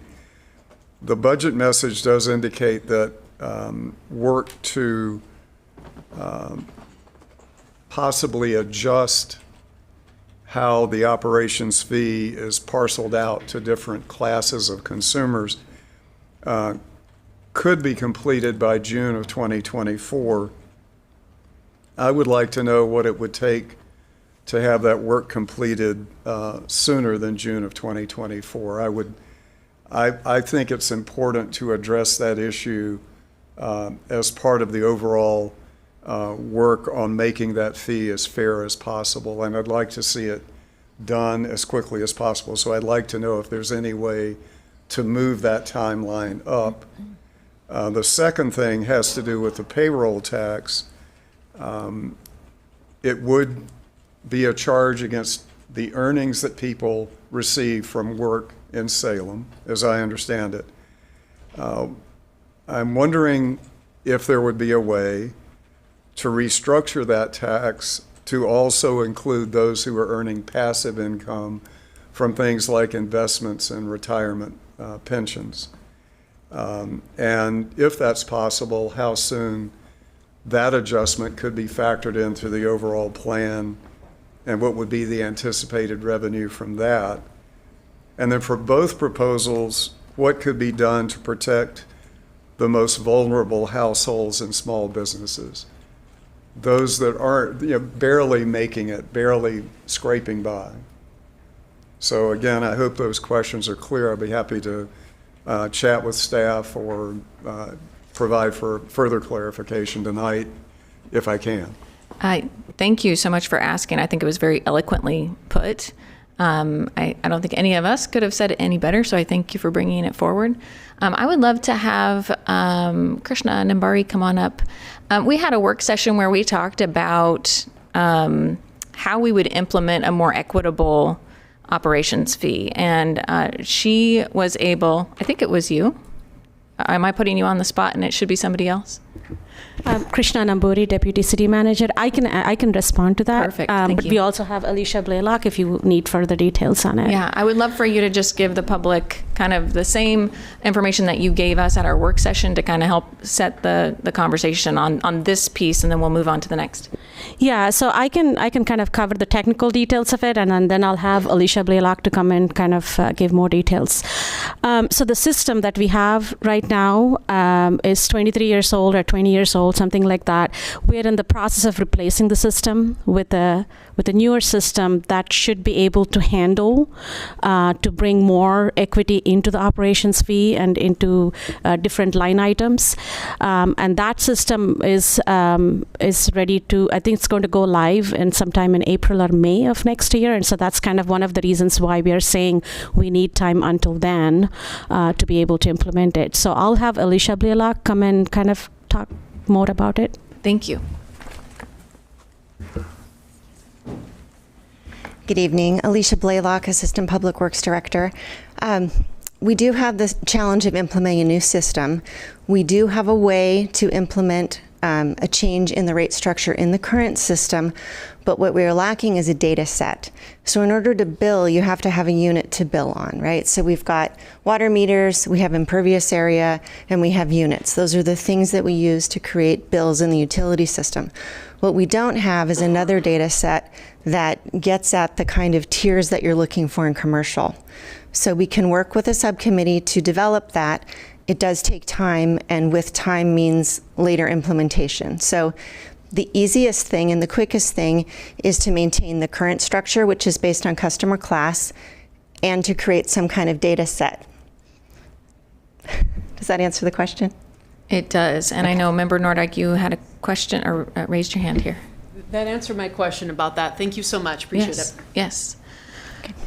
Okay. So Member Dixon, does that answer your question about timing on the operations fee and when we can kind of expect to get over some of these hurdles in order to get some more equity into this?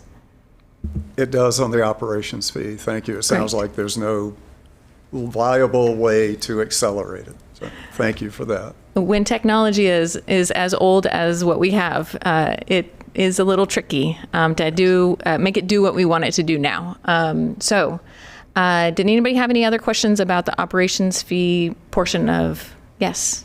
Thank you, Chair. I would just make the comment that there's an opportunity there, though, which is that if it's going to take 10 months to improve the technology, that's 10 months to work on the policy that you would implement when the technology is finished. So no sense waiting for the technology to be completed before you begin the conversation about how to make the system more fair. And that's our intent. Yes, thank you. So the next part of your question, Josh, do you want to tackle that? I'm going to have to bring back some information. I think it creates a fundamental difference between a payroll tax and an income tax, so it would look a lot different. The cost to administer would be a lot different, and when you're talking about an income tax as opposed to a payroll tax, you're talking about every person that works in Salem or earns an income in Salem versus working with just the employers. So it expands the scope quite a bit. So it would affect timing and costs for implementation. Thank you. And then your last point was about how can we protect folks who are already struggling to make ends meet. And I know that Member Nordyke has also brought this concern up about our minimum wage workers and if we could exempt them. And I know that we would then need to spread the cost out between fewer people, and that would increase our percentage to 0.78, if I am correct on my numbers, if we wanted to have all of our services covered for our unhoused and get the fire and the 2 stations manned, and then, or that's not the right word, staffed. Thank you. I was like, ooh, that was the wrong word. And then also get 11 or 12 of our police, as well as some other really critical hires in that. So did I get that 0.78 correct? So I'm going to take a little step back. The City Council hasn't reached a final proposal or package. So we've presented several options. That's certainly one of them. We're hoping to have additional conversation with City Council to get to a rate structure and proposal. It certainly could include exemptions for different wage rates. Again, it creates complexity and would increase the cost of implementation, and it would increase the overall rate for the rest of the wage earners. Thank you. Member Dixon. I would also like to know if there's an option for introducing an income tax like structure into that tax. So, and is that's also a policy conversation with the council, or? It certainly would ultimately be City Council's decision about what package to move forward with. I can certainly bring back some information just on the kind of the pros and cons between a payroll tax and an income tax, if that's helpful. Yes, Member Nordyke. Thank you, Madam Chair. 2 questions that I don't necessarily expect staff to answer tonight. I am kind of withholding a lot of my remarks about the payroll tax since it's not on our agenda tonight, but I do have a couple homework assignments though. How are we going to track remote workers? I've brought it up at a past work session, and again, I know it wasn't on our agenda tonight, but I know I'm getting that question from my constituents. How are we going to cover the people who live in Salem but are working remotely from their office in Portland? Are they covered at all? What about the people who work partially remotely? There's plenty of state workers who work 2 days a week in their state office, but the rest of the time they're working remotely just outside of Salem city limits. I know them, but I'm not going to call them out, I assure you. But I mean, it's just, I'm getting a lot of questions because we're in the state capital where there are a lot of people who work at least partially remotely. And so that's raising a lot of questions from my community. How are those folks going to be tracked? Because we're not in the pre-pandemic time when the payroll tax was first recommended. So that'd be question number one for the future. The other question has to do with the impact that a payroll tax would have on employers. This is an employee-paid payroll tax, I get that. However, there's still something that the employers are going to have to do to provide that information to the city. And so I have business owners asking me, what is the cost burden going to look like for me? What is the time commitment going to look like for me? I'm busy trying to run my family business here. How much more time and work is this going to cost? And I don't necessarily expect you to have questions tonight because this is not technically on our agenda. But since I feel we're coming towards the end of our meeting, I think this might be helpful for the committee to know for next time. And if I could respond just real quick, that's one of the considerations when you're looking at how complex to make the tax. The simpler the tax, the easier it will be to administer by employers. That's one of the things that we're looking at as we look at a rate structure. If you have tiers, if you have adjustments, it makes it more complicated as you switch people. If you're familiar with the state transit tax, it's 0.01% on your paycheck. It's very simple. It's flat across the board. Everyone in the state pays it, and it makes it really simple for employers. If you introduce additional rate structures, it'll create additional challenges. Thank you. Yes, Member Tigan. Thank you, Chair. I guess I just clarify. This budget doesn't include a payroll tax. That is correct. And we're not going to be asked to add a payroll tax to the budget this year. That is correct, yes. The budget includes the increase to the city operations fee. Yes, it does. Okay. The budget also includes a number of programs that are going to require funding, not this year, but next year, if we continue to offer those services as a city. If you're speaking to the unsheltered programs, yes, that's correct. Okay. I think as we have these conversations, the payroll tax is a very big number, and it's necessary to continue the programs that we think are important that are in the budget this year. But it feels like we could talk a lot about it, and it's not actually part of the deliberation of the budget committee this year is whether or not this payroll tax is included in this budget. That's not a question, that's a comment, I guess. Thank you. Yes, Member Cohen. Thank you, Chair. I have a simple question regarding the operations tax that was asked to me at a Salem Gateway Neighborhood Association meeting that I was talking to. The question was, why is the operations tax put onto the water bill? And my answer to that was because DNO, Republic collect our garbage, PGE gives us our electricity, natural gas people give us our natural gas, City of Salem is the one that gives us the water. So I'm going to guess that that's probably the answer. That being said, if we're going to raise taxes on people's water bill, how many shutoffs happen because of the raise of it? And what are we doing to ensure that people who could normally pay their water bill don't get their water shut off because they can't afford the additional tax increase? Thank you. That's a great question, and I think we have a really good answer. Just to clarify, it is an operations fee. It's not a tax. And you're absolutely right. It's a mechanism in Salem that goes to most, if not all, addresses and businesses, residential units, as a mechanisms to charge an additional fee. We don't have another mechanism that has that reach. So you could call it a utility bill or a city services bill. It's just another line item on that bill. As far as if it contributes to shutoffs, I think it likely could. I think our shutoff amount is $25.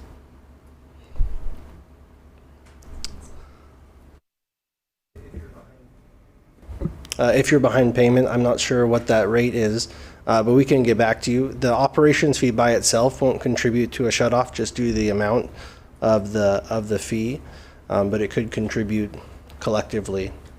But we can come back with more clarity on that answer. You want to do that? Come back? Okay. Because I also know that there are programs for folks in lower income or who are on disability who this operations fee does not apply. So I would love to get all of that data to all of us. I'm getting a nod yes. Thank you. Yes, Member Phillips. So I have potentially like a couple comments and maybe a question. Just kind of working backwards, I think it's great to get the data that was just asked for regarding the operations fee and how it overlaps with like the water bill. My memory serving on the water subcommittee was that we created several $100,000 fund to help people who were financially disadvantaged kind of make ends meet. And my recollection is also that we suspended any fees because there was really no reason for it. There was no benefit to like having a penalty, and it didn't really even need to pay for itself. The amount of overtime required was nominal. So it'll be good to hear directly from Public Works on the specifics.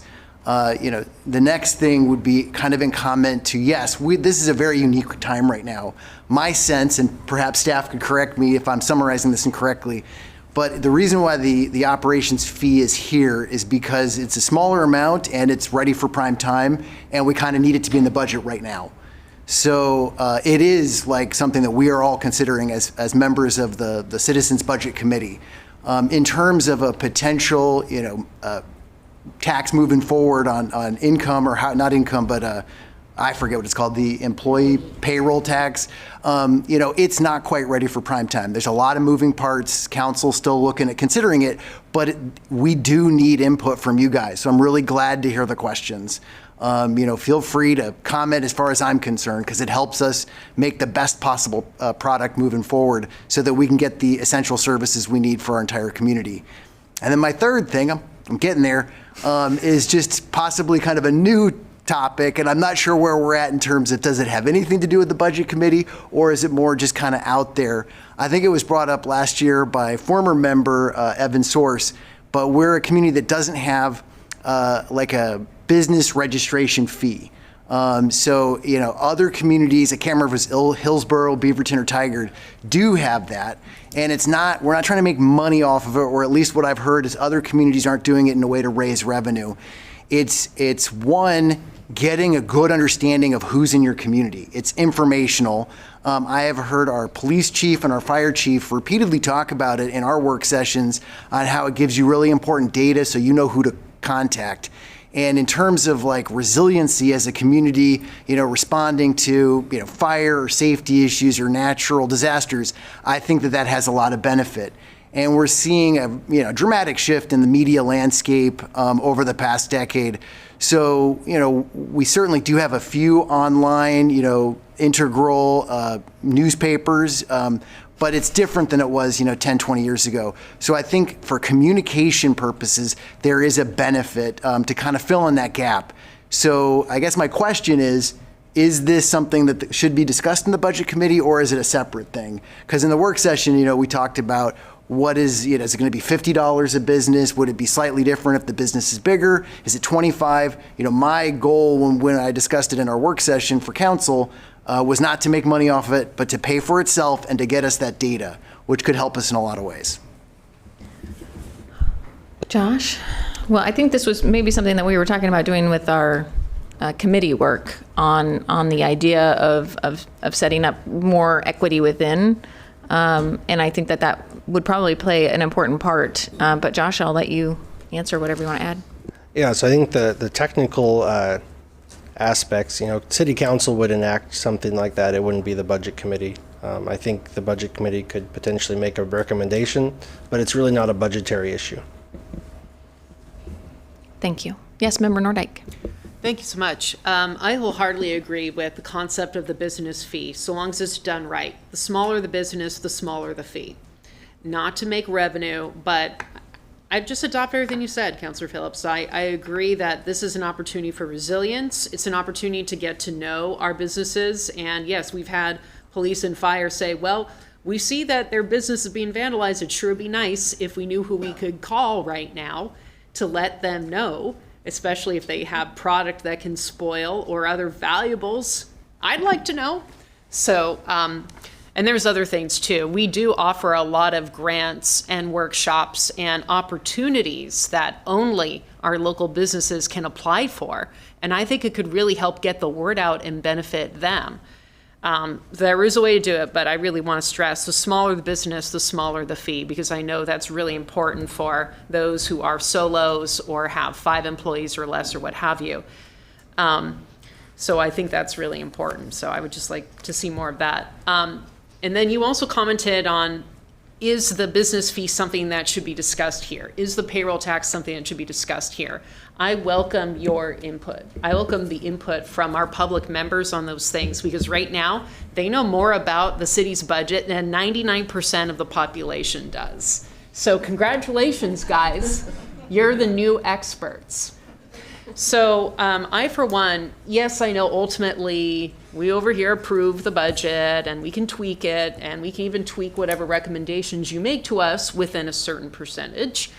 But I really value the input of our public members, and I, for one, would love to hear your input on a payroll tax, especially, if this is something we take to the voters, you guys can help us play devil's advocate. Give us the really tough questions for us and for our staff.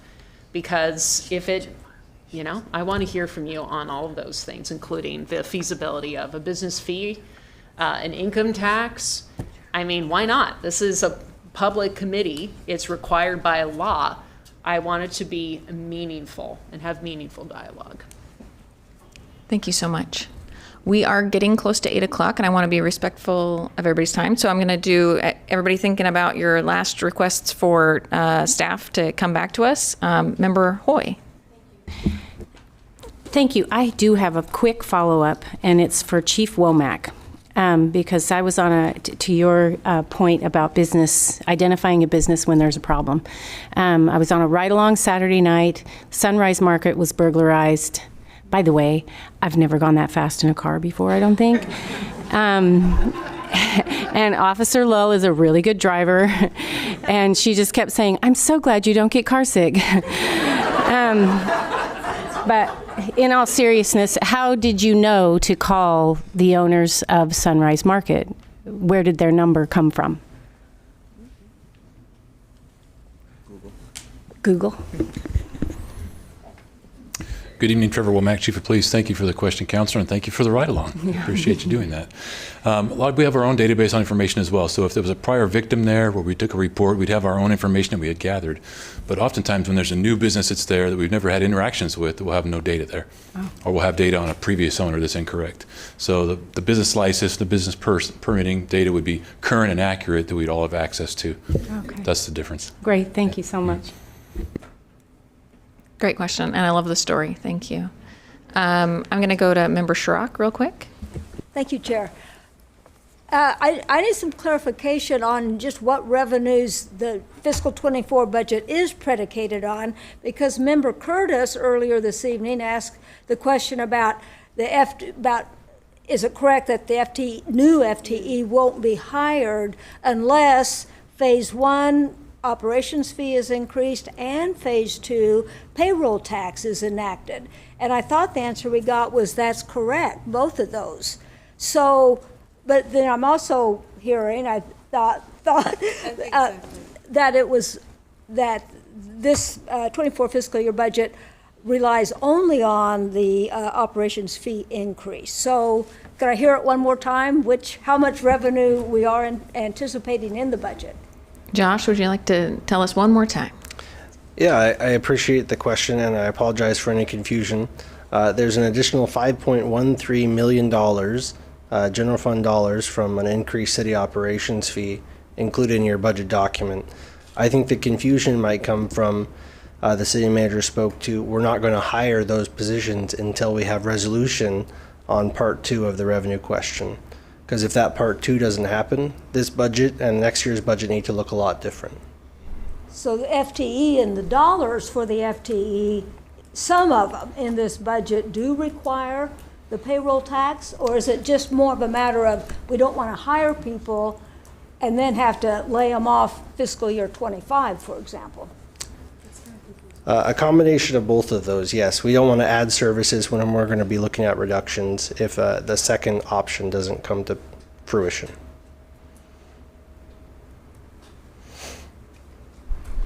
Does that help answer your question? I think if the answer is yes, the payroll tax, the budget would look different if we don't go forward with the payroll tax. Is that correct? Yes, it would. Okay, thank you. And that's the general fund budget. I mean, we're talking about the general fund a lot, but we do have lots of other funds. Yeah. That one specifically to the general fund. And the problem is that we're going to be, even in this budget, we're going to be deficit spending. So we're going to be eating into fund balance in fiscal year 2024. We can't do that for very long. We have to have that second piece of revenue on the horizon, or we have to make correction faster in order to maintain that fund balance going forward. Okay. And I'm going to ask if you could, turn off your mic. There you go. Perfect. Okay, and then I think this one is it related? And then you have the mayor. It's utility. Okay. I'm going to go to Member Gonzalez, and then we'll go to Member Gwynn, and then we'll go to the mayor. Just quick comment on the business tax or the business license fee. When I was a grant evaluator for nonprofits, one of the first things we did was ask and assess if there's duplicating services. That was one of the first things we did in our assessment. And so, as we're looking at that, I'd also be curious to see how it would work if we just work with the Chamber of Commerce. They have 100 years of doing this work. And why duplicate what they've been doing if they have a database that we could access, since we're not going to raise revenue anyways? Because what I can tell you is that you charge someone a fee, a tax, these businesses, it's going to create a lot more work for us. So I think we're underestimating the responsibility of collecting a fee. So that's all. It's an interesting point. Thank you. All right, Member Gwynn. This is probably a silly question.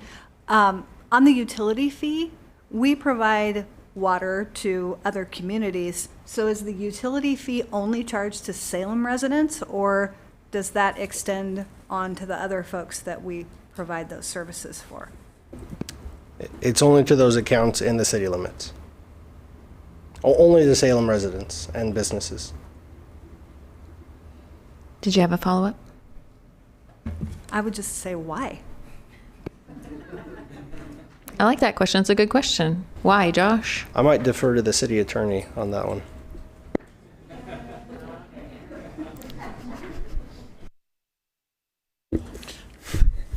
Dan Atchison, city attorney. There's a couple of reasons, and I might defer to Alicia Blaylock on part of it, but and it depends. Alicia?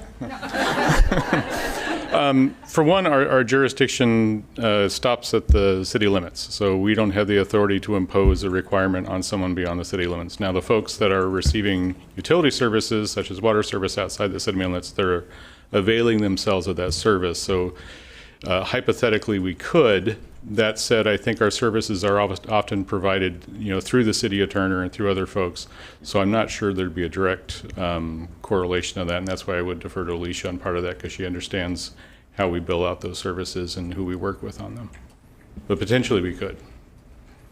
Alicia, do you have anything to add on that? Sure. Thank you. Good evening, Alicia Blaylock. So we set fees based on service areas and customer classes. And we do it in proportion to the services that they receive. So not all services or not all service areas receive all the same services, if that makes sense.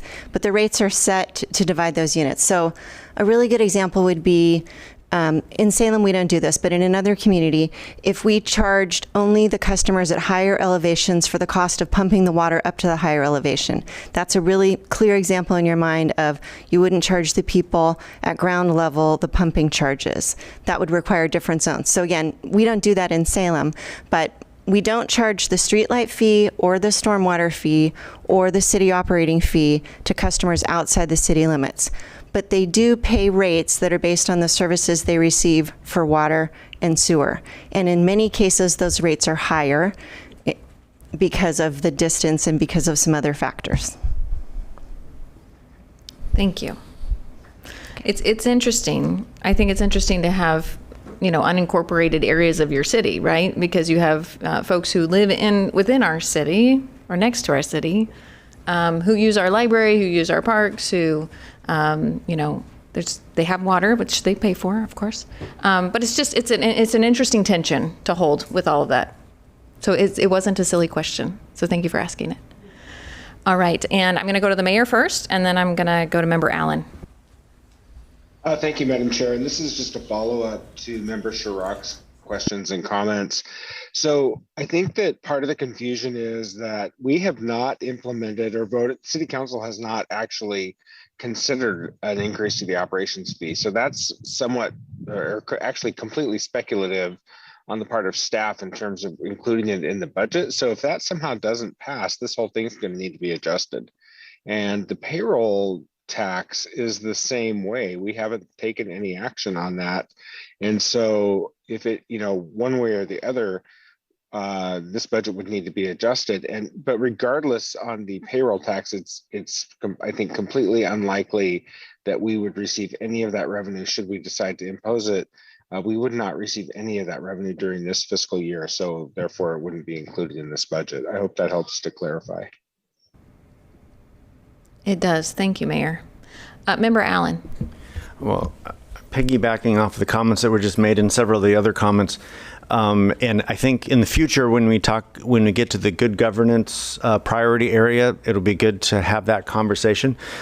In the good governance, it says manage the enterprise to be fiscally sustainable. And as a budget committee member, it's difficult to see a budget that's $17 million in the red and utilizing nearly half of the reserves to balance. So and the expenses are perhaps occurring now for revenues that will be in the future. So I'm going to have to try and figure out where that balance is between the needs as well as the good governance priority area. Thank you. I appreciate you saying that. That's good for all of us to hear. We are past 8 o'clock, but I am willing to entertain more questions for staff if you have them. Josh, could you remind us what areas we are going to be focusing on next week? Absolutely. I believe we are going to be focused on the capital improvement plan that you have in front of you today. We'll be focused on safe, reliable, efficient infrastructure and strong and diverse economy, and also the urban renewal area. So the thinner budget book also. Great, thank you. Well, we do not have anybody signed up for public comment, so I'm doing one last swoop of the room here, and seeing no questions, we are adjourned.